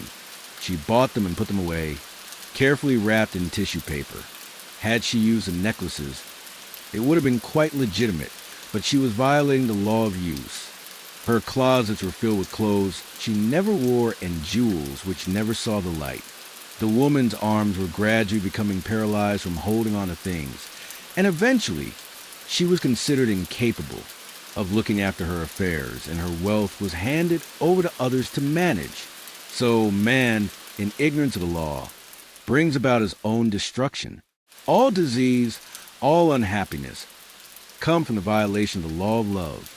Man's boomerangs of hate, resentment, and criticism come back laden with sickness and sorrow. Love seems almost a lost art, but the man with the knowledge of spiritual law knows it must be regained, for without it, he had become as sounding brass and tinkling cymbals. For example, I had a student who came to me month after month to clean her consciousness of resentment. After a while, she arrived at the point where she resented only one woman, but that one woman kept her busy. Little by little she became poised and harmonious, and one day, all resentment was wiped out. She came in radiant and exclaimed, "You can't understand how I feel." The woman said something to me, and instead of being furious, I was loving and kind, and she apologized and was perfectly lovely to me. No one can understand the marvelous lightness I feel within. Love and goodwill are invaluable in business. For example, a woman came to me complaining of her employer. She said she was cold and critical, and knew she did not want her in the position. Well, I replied, salute the divinity in the woman, and send her love. She said, I can't. She's a marble woman. I answered, you remember the story of the sculptor who asked for a certain piece of marble. He was asked why he wanted it, and he replied, because there is an angel in the marble, and out of it he produced a wonderful work of art. She said, very well, I'll try it. A week later she came back and said, I did what you told me to, and now the woman is very kind and took me out in her car. People are sometimes filled with remorse for having done someone an unkindness, perhaps years ago. If the wrong cannot be righted, its effect can be neutralized by doing someone a kindness in the present. This one thing I do, forgetting those things which are behind, and reaching forth unto those things which are before. Sorrow, regret, and remorse tear down the cells of the body and poison the atmosphere of the individual. A woman said to me in deep sorrow, treat me to be happy and joyous, for my sorrow makes me so irritable with the members of my family that I keep making more karma. I was asked to treat a woman who was mourning for her daughter. I denied all belief in loss and separation and affirmed that God was the woman's joy, love, and peace. The woman gained her poise at once, but sent word by her son not to treat any longer because she was so happy. It wasn't respectable. So, mortal mind loves to hang on to its griefs and regrets. I knew a woman who went about bragging of her troubles, so of course, she always had something to brag about. The old idea was if a woman did not worry about her children, she was not a good mother. Now, we know that mother fear is responsible for many of the diseases and accidents which come into the lives of children. For fear pictures vividly the disease or situation feared, and these pictures objectify, if not neutralize. Happy is the mother who can say sincerely that she puts her child in God's hands and knows, therefore, that he is divinely protected. She, in this way, throws about him a great aura of protection. For example, a woman awoke suddenly in the night, feeling her brother was in great danger. Instead of giving in to her fears, she commenced making statements of truth, saying, "Man is a perfect idea in divine mind, and is always in his right place. Therefore, my brother is in his right place, and is divinely protected." The next day, she found that her brother had been in close proximity to an explosion in a mine, but had miraculously escaped. So, man is his brother's keeper in thought. And every man should know that the thing he loves dwells in the secret place of the Most High, and abides under the shadow of the Almighty. There shall no evil befall thee, neither shall any plague come nigh thy dwelling. Perfect love casteth out fear. He that feareth is not made perfect in love, and love is a fulfilling of the law. 8. Intuition or guidance. Chapter 8. Intuition or guidance. In all thy ways acknowledge him, and he shall direct thy paths. There is nothing too great of accomplishment for the man who knows the power of his word and who follows his intuitive leads. By the word, he starts in action unseen forces and can rebuild his body or remold his affairs. It is therefore of the utmost importance to choose the right words, and the student carefully selects the affirmation he wishes to catapult into the invisible. He knows that God is his supply, that there is a supply for every demand, and that his spoken word releases the supply. Ask and ye shall receive. Man must make the first move. Draw nigh to God, and he will draw nigh to you. I have often been asked just how to make a demonstration. I reply, speak the word, and then do not do anything until you get a definite lead. Demand a lead, saying, "Infinite Spirit, reveal to me the way. Let me know if there is anything for me to do." The answer will come through intuition or hunch, a chance remark from someone, or a passage in a book, etc., etc. The answers are sometimes quite startling in their exactness. For example, a woman desired a large sum of money. She spoke the words, "Infinite Spirit, open the way for my immediate supply. Let all that is mine by divine right now reach me in great avalanches of abundance." Then she added, "Give me a definite lead. Let me know if there is anything for me to do." The thought came quickly. Give a certain friend who would help her spiritually $100. She told her friend, who said, "Wait and get another lead before giving it." So she waited, and that day met a woman who said to her, "I gave someone $1 today. It was just as much for me as it would be for you to give someone 100. This was indeed an unmistakable lead. So she knew she was right in giving the $100. It was a gift which proved a great investment, for shortly after that, a large sum of money came to her in a remarkable way. Giving opens a way for receiving. In order to create activity in finances, one should give. Tithing, or giving 1/10 of one's income, is an old Jewish custom and is sure to bring increase. Many of the richest men in this country have been tithers, and I have never known it to fail as an investment. The 10th part goes forth and returns blessed and multiplied. But the gift or tithe must be given with love and cheerfulness, for God loveth a cheerful giver. Bills should be paid cheerfully. All money should be sent forth fearlessly and with a blessing. This attitude of mind makes man master of money. It is to obey and his spoken word, then opens vast reservoirs of wealth. Man himself limits his supply by his limited vision. Sometimes the student has a great realization of wealth, but is afraid to act. The vision and action must go hand in hand. As in the case of the man who bought the fur-lined overcoat, a woman came to me asking me to speak the word for a position. So I demanded, "Infinite Spirit, open the way for this woman's right position." Never ask for just a position. Ask for the right position, the place already planned in divine mind, as it is the only one that will give satisfaction. I then gave thanks that she had already received and that it would manifest quickly. Very soon, she had 3 positions offered her, 2 in New York and 1 in Palm Beach. and she did not know which to choose. I said, ask for a definite lead. The time was almost up and was still undecided when one day she telephoned. When I woke up this morning, I could smell Palm Beach. She had been there before and knew its balmy fragrance. I replied, well, if you can smell Palm Beach from here, it is certainly your lead. She accepted the position, and it proved a great success.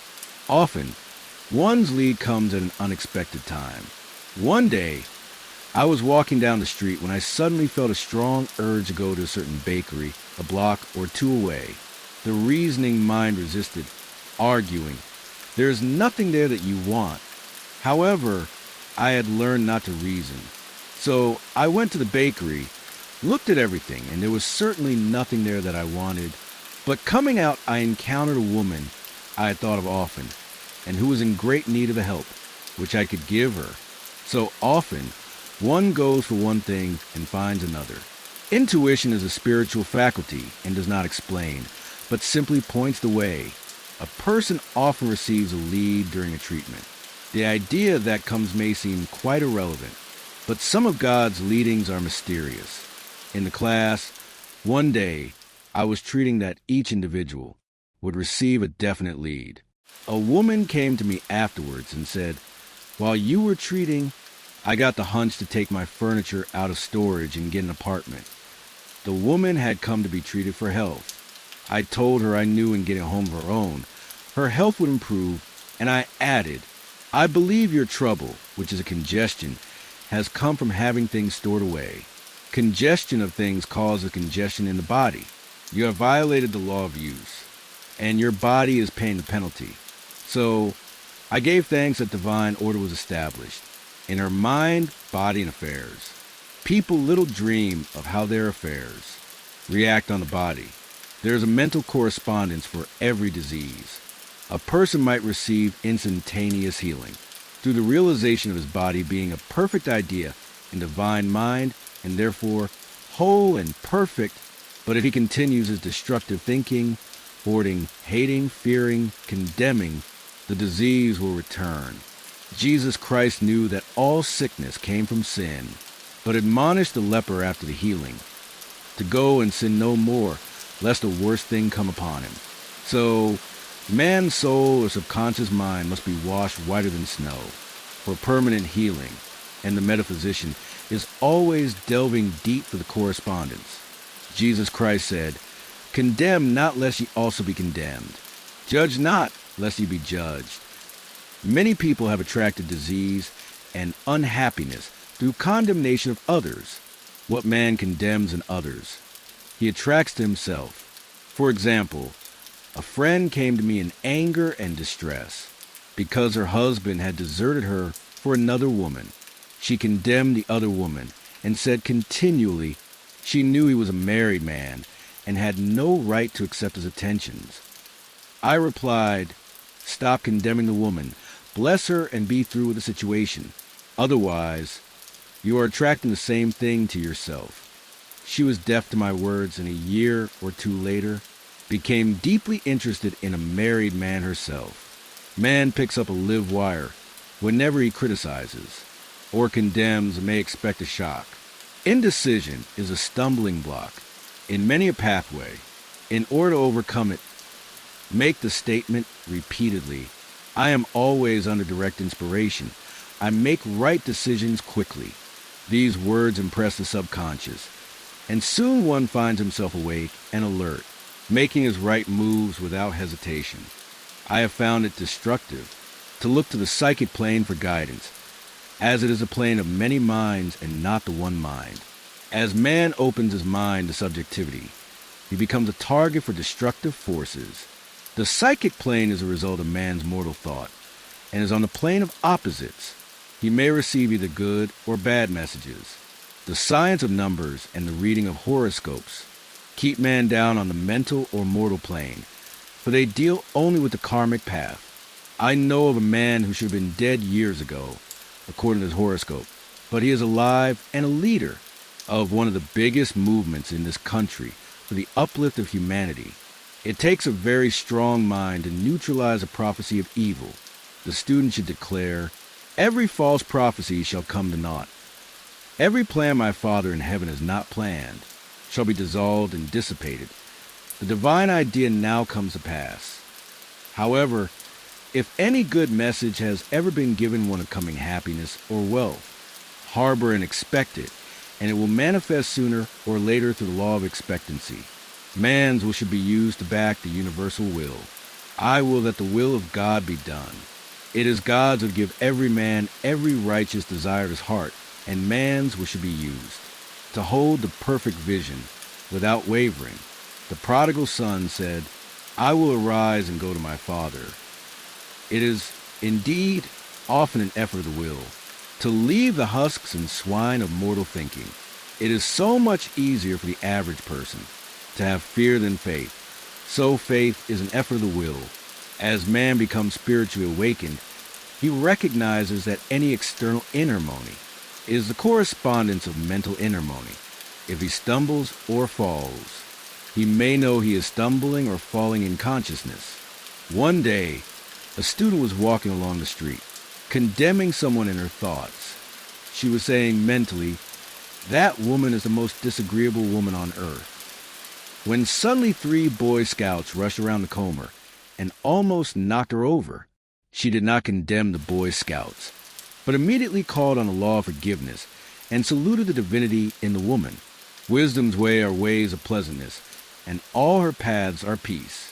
When one has made his demands upon the universal, he must be ready for surprises.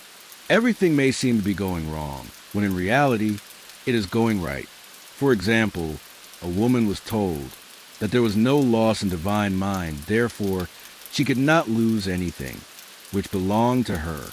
Anything lost would be returned, or she would receive its equivalent. Several years previously, she had lost $2,000. She had loaned the money to a relative during her lifetime, but the relative had died, leaving no mention of it in her will. The woman was resentful and angry, and as she had no written statement of the transaction, she never received the money. So she determined to deny the loss and collect the $2,000 from the Bank of the Universal. She had to begin by forgiving the woman. As resentment and unforgiveness closed the doors of this wonderful bank, she made this statement, I deny loss. There is no loss in divine mind. Therefore, I cannot lose the $2,000, which belonged to me by divine right. As one door shuts, another door opens. She was living in an apartment house, which was for sale, and in the lease was a clause stating that if the house was sold, the tenants would be required to move out within 90 days. Suddenly, the landlord broke the leases and raised the rent. Again, injustice was on her pathway, but this time she was undisturbed. She blessed the landlord and said, as the rent has been raised, it means that I'll be that much richer, for God is my supply. New leases were made out for the advance rent, but by some divine mistake, the 90 days clause had been forgotten. Soon after, the landlord had an opportunity to sell the house. On account of the mistake in the new leases, the tenants held possession for another year. The agent offered each tenant $2,000 if he would vacate. Several families moved. 3 remained, including the woman. A month or 2 passed and the agent again appeared. This time he said to the woman, will you break your lease for the sum of $1,500? It flashed upon her, here comes the $2,000. She remembered having said to friends in the house, we will all act together if anything more is said about leaving. So her lead was to consult her friends. These friends said, well, if they have offered you $1,500, they will certainly give $2,000. So she received a check for $2,000 for giving up the apartment. It was certainly a remarkable working of the law, and the apparent injustice was merely opening the way for her demonstration. It proved that there is no loss. And when man takes a spiritual stand, he collects all that is his from this great reservoir of good. I will restore to you the years the locusts have eaten, the locusts of the doubts, fears, resentments, and regrets of mortal thinking. These adverse thoughts alone rob man. For no man gives to himself, but himself, and no man takes away from himself, but himself. Man is here to prove God and to bear witness to the truth, and he can only prove God by bringing plenty out of lack and justice out of injustice. Prove me now herewith, saith the Lord of hosts, if I will not open you the windows of heaven, and pour out a blessing, that there shall not be room enough to receive it. 9. Perfect self-expression, or the divine design. Chapter 9. Perfect self-expression, or the divine design. No wind can drive my bark astray, nor change the tide of destiny. There is for each man perfect self-expression. There is a place which he is to fill, and no one else can fill. Something which he is to do, which no one else can do. It is his destiny. This achievement is held, a perfect idea in divine mind, awaiting man's recognition. As the imaging faculty is the creative faculty, it is necessary for man to see the idea before it can manifest. So man's highest demand is for the divine design of his life. He may not have the faintest conception of what it is, for there is possibly some marvelous talent hidden deep within him. His demand should be, infinite spirit, open a way for the divine design of my life to manifest. Let the genius within me now be released. Let me see clearly the perfect plan. The perfect plan includes health, wealth, love, and perfect self-expression. This is the square of life, which brings perfect happiness. When one has made this demand, he may find great changes taking place in his life. For nearly every man has wandered far from the divine design. I know, in one woman's case, it was as though a cyclone had struck her affairs.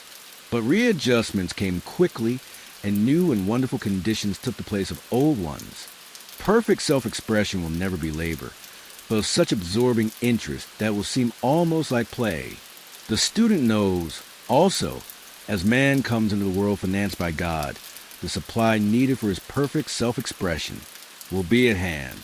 Many a genius has struggled for years with the problem of supply, when his spoken word and faith would have released quickly the necessary funds. For example, after the class one day, a man came to me and handed me a cent. He said, I have just 7 cents in the world, and I'm going to give you one.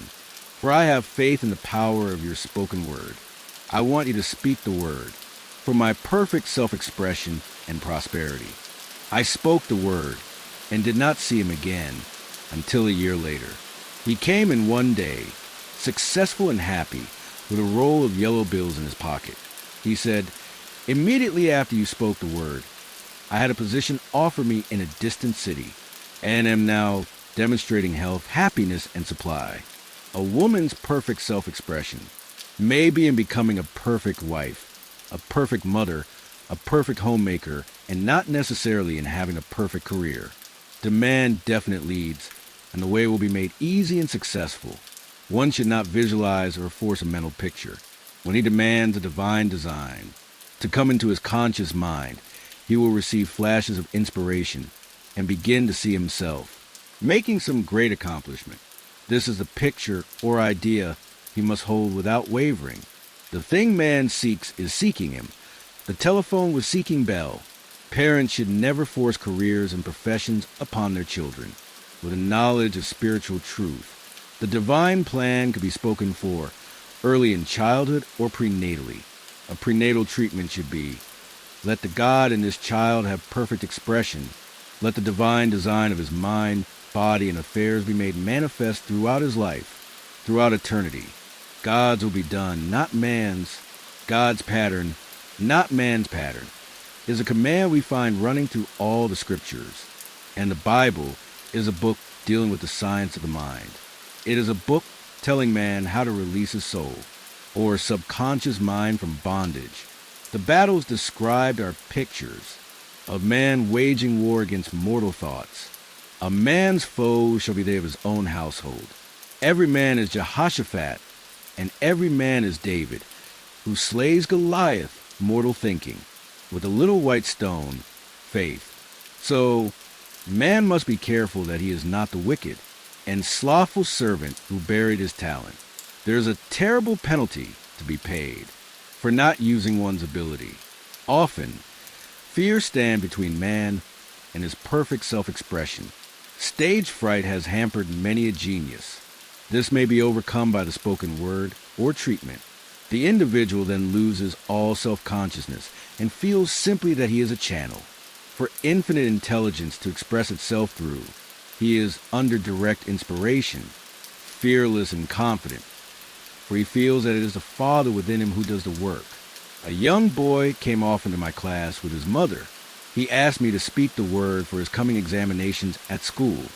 I told him to make the statement, "I am one with infinite intelligence. I know everything I should know on this subject." He had an excellent knowledge of history, but was not sure of his arithmetic. I saw him afterwards, and he said, "I spoke the word for my arithmetic and passed with the highest honors, but thought I could depend on myself for history, and got a very poor mark." Man often receives a setback when he is too sure of himself, which means he is trusting to his personality and not the Father within. Another one of my students gave me an example of this. She took an extended trip abroad one summer, visiting many countries, where she was ignorant of the languages. She was calling for guidance and protection every minute, and her affairs went smoothly and miraculously. Her luggage was never delayed nor lost. Accommodations were always ready for her at the best hotels, and she had perfect service wherever she went. She returned to New York. Knowing the language, she felt God was no longer necessary, so looked after her affairs in an ordinary manner. Everything went wrong. Her trunks delayed amid inharmony and confusion. The student must form the habit of practicing the presence of God every minute. In all thy ways acknowledge him. Nothing is too small or too great. Sometimes an insignificant incident may be the turning point in a man's life. Robert Fulton, watching some boiling water simmering in a tea kettle, saw a steamboat. I have seen a student often keep back his demonstration through resistance or pulling the way. He pins his faith to one channel only and dictates just the way he desires the manifestation to come, which brings things to a standstill. "My way, not your way," is a command of infinite intelligence. Like all power, be it steam or electricity, it must have a non-resistant engine or instrument to work through. And man is that engine or instrument. Over and over again, man is told to stand still. "O Judah, fear not, but tomorrow go out against them, for the Lord will be with you. You shall not need to fight this battle. Set yourselves, stand ye still, and see the salvation of the Lord with you." We see this in the incidents of the $2,000. Coming to the woman through the landlord when she became non-resistant and undisturbed, and the woman who won the man's love after all suffering had ceased. The student's goal is poise. Poise is power, for it gives God's power a chance to rush through man, to will, and to do its good pleasure. Poise, he thinks clearly, and makes right decisions quickly. He never misses a trick. Anger blurs the visions, poisons the blood, is the root of many diseases, and causes wrong decision leading to failure. It has been named one of the worst sins, as its reaction is so harmful. The student learns that in metaphysics, sin has a much broader meaning than in the old teaching. Whatsoever is not of faith is sin. He finds that fear and worry are deadly sins. They are inverted faith, and through distorted mental pictures, bring to pass the thing he fears. His work is to drive out these enemies from the subconscious mind. When man's fearless, he is finished. Maeterlinck says that man is God-afraid. So, as we read in the previous chapters, man can only vanquish fear by walking up to the thing he is afraid of. When Jehoshaphat and his army prepared to meet the enemy, singing, "Praise the Lord, for his mercy endureth forever," they found their enemies had destroyed each other, and there was nothing to fight. For example, a woman asked a friend to deliver a message to another friend. The woman feared to give a message, as the reasoning mind said, "Don't get mixed up in this affair. Don't give that message." She was troubled in spirit, for she had given her promise. At last, she determined to walk up to the lion and call on the law of divine protection. She met the friend to whom she was to deliver the message. She opened her mouth to speak it when her friend said, "So-and-so has left town." This made it unnecessary to give a message, as the situation depended upon the person being in town, as she was willing to do it. She was not obliged to, as she did not fear. The situation vanished. The student often delays his demonstration through a belief in incompletion. He should make this statement: in divine mind there is only completion. Therefore, my demonstration is completed. My perfect work, my perfect home, my perfect health. Whatever he demands are perfect ideas registered in divine mind and must manifest under grace in a perfect way. He gives thanks he has already received on the invisible and makes active preparation for receiving on the visible. One of my students was in need of a financial demonstration. She came to me and asked why it was not completed. I replied, "Perhaps you are in the habit of leaving things unfinished, and the subconscious has gotten into the habit of not completing. As the without, so the within." She said, "You are right. I often begin things and never finish them. I'll go home and finish something I commenced weeks ago, and I know it will be symbolic of my demonstration." So she sewed assiduously, and the article was soon completed. Shortly after, the money came, in a most curious manner. Her husband was paid his salary twice that month. He told the people of their mistake, and they sent word to keep it. When man asks, believing he must receive, for God creates his own channels. I have been sometimes asked, suppose one has several talents. How is he to know which one to choose? Demand to be shown definitely. Say, "Infinite Spirit, give me a definite lead. Reveal to me my perfect self-expression. Show me which talent I am to make use of now." I have known people to suddenly enter a new line of work and be fully equipped with little or no training. So make the statement, "I am fully equipped for the divine plan of my life," and be fearless in grasping opportunities. Some people are cheerful givers, but bad receivers. They refuse gifts through pride or some negative reason, thereby blocking their channels, and invariably find themselves eventually with little or nothing. For example, a woman who had given away a great deal of money had a gift offered her of several $1,000s. She refused to take it, saying she did not need it. Shortly after that, her finances were tied up, and she found herself in debt for that amount. Man should receive gracefully the bread returning to him upon the water. Freely ye have given, freely ye shall receive. There is always the perfect balance of giving and receiving, and no man should give without thinking of returns. He violates law if he does not accept the returns which come to him. For all gifts are from God, man being merely the channel. A thought of lack should never be held over the giver. For example, when the man gave me the 1 cent, I did not say, "Poor man, he cannot afford to give me that." I saw him rich and prosperous, with his supply pouring in. It was this thought which brought it. If one has been a bad receiver, he must become a good one, and take even a postage stamp if it is given him, and open up his channels for receiving. The Lord loveth a cheerful receiver, as well as a cheerful giver. I have often been asked why one man is born rich and healthy, and another poor and sick. Where there is an effect, there is always a cause. There is no such thing as chance. This question is answered through the law of reincarnation. Man goes through many births and deaths until he knows the truth which sets him free. He is drawn back to the earth plane through unsatisfied desire to pay his karmic debts or to fulfill his destiny.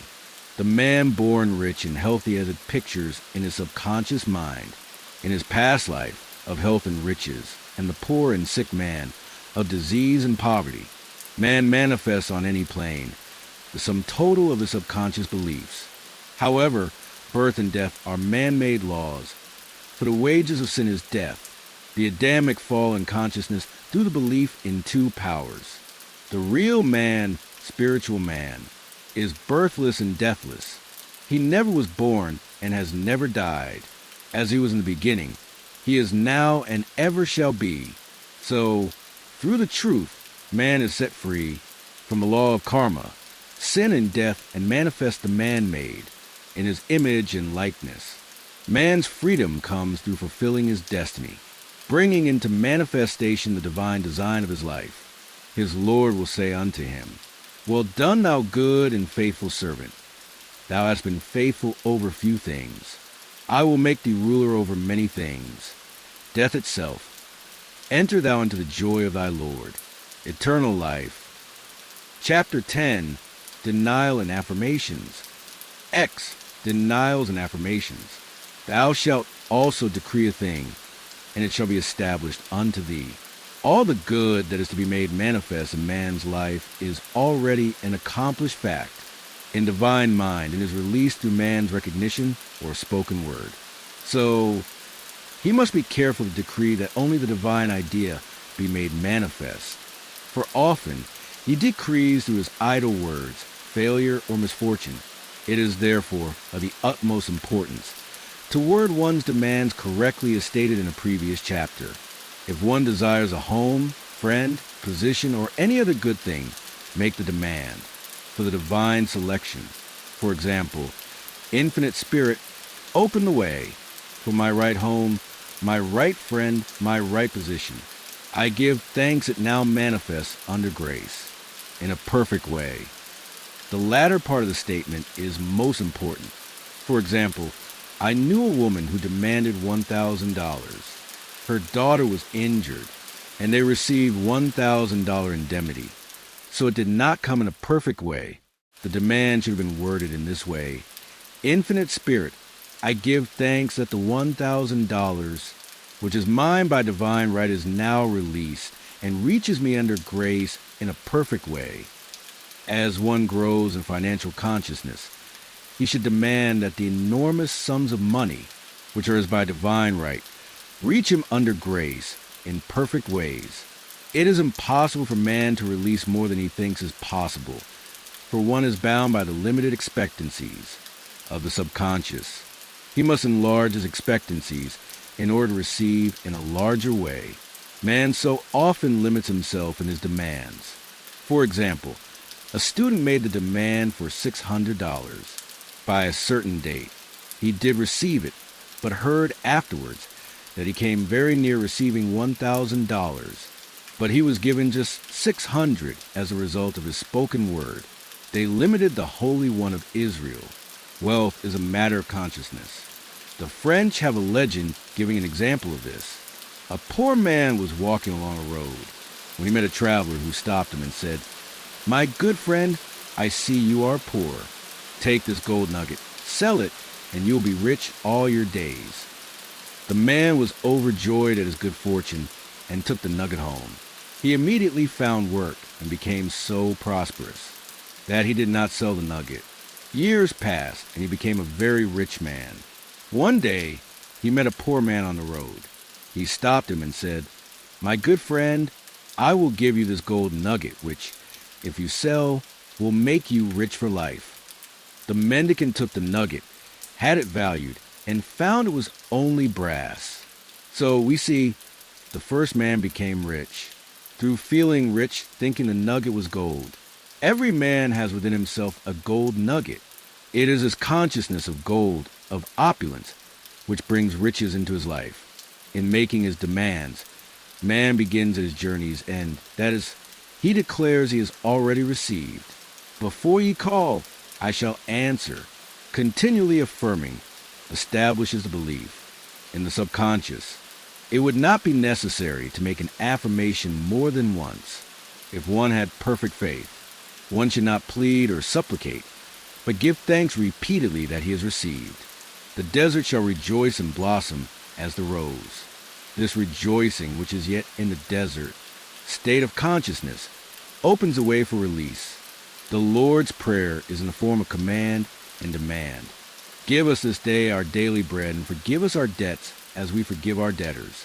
And ends in praise. For thine is the kingdom and the power and the glory forever. Amen. Concerning the works of my hands, command ye me. So, prayer is command and demand, praise and thanksgiving. The student's work is in making himself believe that with God all things are possible. This is easy enough to state in the abstract, but a little more difficult when confronted with a problem. For example, it was necessary for a woman to demonstrate a large sum of money within a stated time. She knew she must do something to get a realization, for realization is manifestation, and she demanded a lead. She was walking through a department store when she saw a very beautiful pink enamel paper cutter. She felt the pull towards it. The thought came, I haven't a paper cutter good enough to open letters containing large checks. So she bought the paper cutter, which the reasoning mind would call an extravagance. When she held it in her hand, she had a flash of a picture of herself opening an envelope containing a large check, and in a few weeks, she received the money. The pink paper cutter was her bridge of active faith. Many stories are told of the power of the subconscious when directed in faith. For example, a man was spending the night in a farmhouse. The windows of the room had been nailed down, and in the middle of the night, he felt suffocated and made his way in the dark to the window. He could not open it, so he smashed the pane with his fist, drew in drafts of fine fresh air, and had a wonderful night's sleep. The next morning, he found he had smashed the glass of a bookcase, and the window had remained closed. During the whole night, he had supplied himself with oxygen simply by his thought of oxygen. When a student starts out to demonstrate, he should never turn back. Let not that man who wavers think that he shall receive anything of the Lord. A student once made this wonderful statement. When I ask the Father for anything, I puts my foot down and I say, Father, I'll take nothing less than I've asked for, but more. So, man should never compromise. Having done all, stand. This is sometimes the most difficult time of demonstrating. The temptation comes to give up, to turn back, to compromise. He also serves who only stands and waits. Demonstrations often come at the 11th hour because man then lets go, that is, stops reasoning, and infinite intelligence has a chance to work. Man's dreary desires are answered drearily, and his impatient desires, long delayed or violently fulfilled. For example, a woman asked me why it was. She was constantly losing or breaking her glasses. We found she often said to herself, and others with vexation, I wish I could get rid of my glasses. So, her impatient desire was violently fulfilled. What she should have demanded was perfect eyesight, but what she registered in the subconscious was simply the impatient desire to be rid of her glasses. So they were continually being broken or lost. Two attitudes of mind cause loss, depreciation, as in the case of the woman who did not appreciate her husband, or fear of loss, which makes a picture of loss in the subconscious. When a student is able to let go of his problem, cast his burden, he will have instantaneous manifestation. For example, a woman was out during a very stormy day, and her umbrella was blown inside out. She was about to make a call on some people whom she had never met, and she did not wish to make her first appearance with a dilapidated umbrella. She could not throw it away, as it did not belong to her. So, in desperation, she exclaimed, "Oh, God, you take charge of this umbrella. I don't know what to do." A moment later, a voice behind her said, "Lady, do you want your umbrella mended?" There stood an umbrella mender. She replied, "Indeed, I do." The man mended the umbrella while she went into the house to pay her call, and when she returned, she had a good umbrella. So, there is always an umbrella mender at hand. On man's pathway, when one puts the umbrella or situation in God's hands, one should always follow a denial with an affirmation. For example, I was called on the phone late one night to treat a man whom I had never seen. He was apparently very ill. I made the statement, "I deny this appearance of disease. It is unreal, therefore cannot register." In his consciousness, this man is a perfect idea in divine mind, pure substance expressing perfection. The next morning, he was much better, and the following day, out attending to his business. There is no time or space in divine mind. Therefore the word reaches instantly its destination and does not return void. I have treated patients in Europe and have found that the result was instantaneous. I am asked so often the difference between visualizing and visioning. Visualizing is a mental process, governed by the reasoning or conscious mind. Visioning is a spiritual process, governed by intuition or the superconscious mind. The student should train his mind to receive these flashes of inspiration and work out the divine pictures through definite leads. When a man can say, "I desire only that which God desires for me," his false desires fade from the consciousness, and a new set of blueprints is given him by the master architect, the God within. God's plan for each man transcends the limitation of the reasoning mind and is always the square of life, containing health, wealth, love, and perfect self-expression. Many a man is building for himself in imagination a bungalow when he should be building a palace. If a student tries to force a demonstration through the reasoning mind, he brings it to a standstill. "I will hasten it," saith the Lord. He should act only through intuition or definite leads. Rest in the Lord and wait patiently. Trust also in him, and he will bring it to pass. I have seen the law work in the most astonishing manner. For example, a student stated that it was necessary for her to have $100 by the following day. It was a debt of vital importance, which had to be met. I spoke the word declaring spirit was never too late, and that the supply was at hand. That evening she phoned me of a miracle. She said that the thought came to her to go to her safe deposit box at the bank to examine some papers. She looked over the papers, and at the bottom of the box was a new $100 bill. She was astounded and said she knew she had never put it there, for she had gone to the papers many times. It may have been a materialization, as Jesus Christ materialized the loaves and fishes. Man will reach the stage where his word is made flesh or materialized instantly. The fields, ripe for the harvest, will manifest immediately as in all the miracles of Jesus Christ. There's a tremendous power alone in the name Jesus Christ. It stands for truth made manifest. He said, "Whatsoever ye ask the Father in my name, he will give it to you."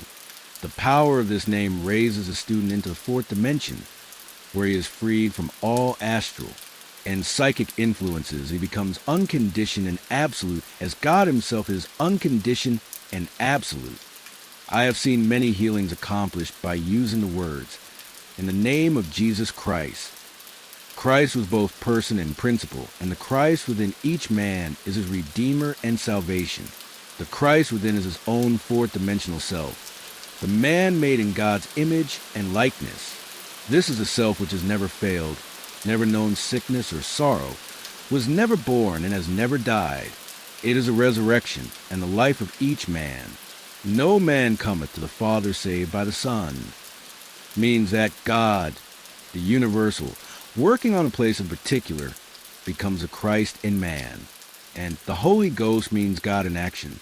So, daily, man is manifesting the Trinity of Father, Son, and Holy Ghost. Man should make an art of thinking. The master thinker is an artist and is careful to paint only the divine designs upon the canvas of his mind, and he paints these pictures with masterly strokes of powder and decision, having perfect faith that there is no power to mar their perfection, and that they shall manifest in his life the ideal made real. All power is given man through right thinking to bring his heaven upon his earth, and this is the goal of the game of life. The simple rules are fearless faith, non-resistance, and love. May each reader be now freed from that thing, which has held him in bondage through the ages, standing between him and his own, and know the truth which makes him free to fulfill his destiny, to bring into manifestation the divine design of his life, health, wealth, love, and perfect self-expression.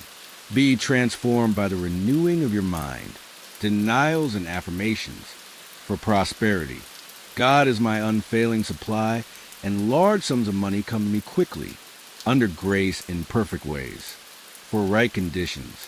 Every plan my Father in heaven has not planned shall be dissolved and dissipated. And the divine idea now comes to pass.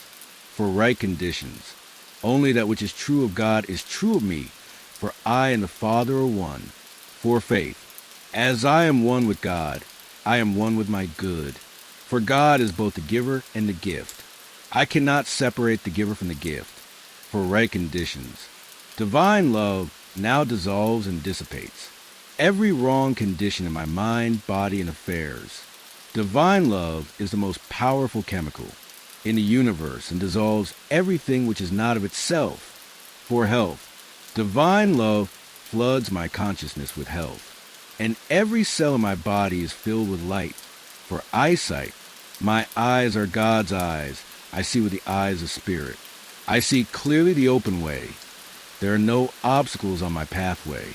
I see clearly the perfect plan. For guidance, I am divinely sensitive to my intuitive leads and give instant obedience to thy will. For the hearing, my ears are God's ears. I hear the ears of spirit. I am non-resistant and am willing to be led. I hear glad tidings of great joy. For right work, I have a perfect work in a perfect way. I give a perfect service for perfect pay, for freedom from all bondage. I cast this burden on the Christ within, and I go free.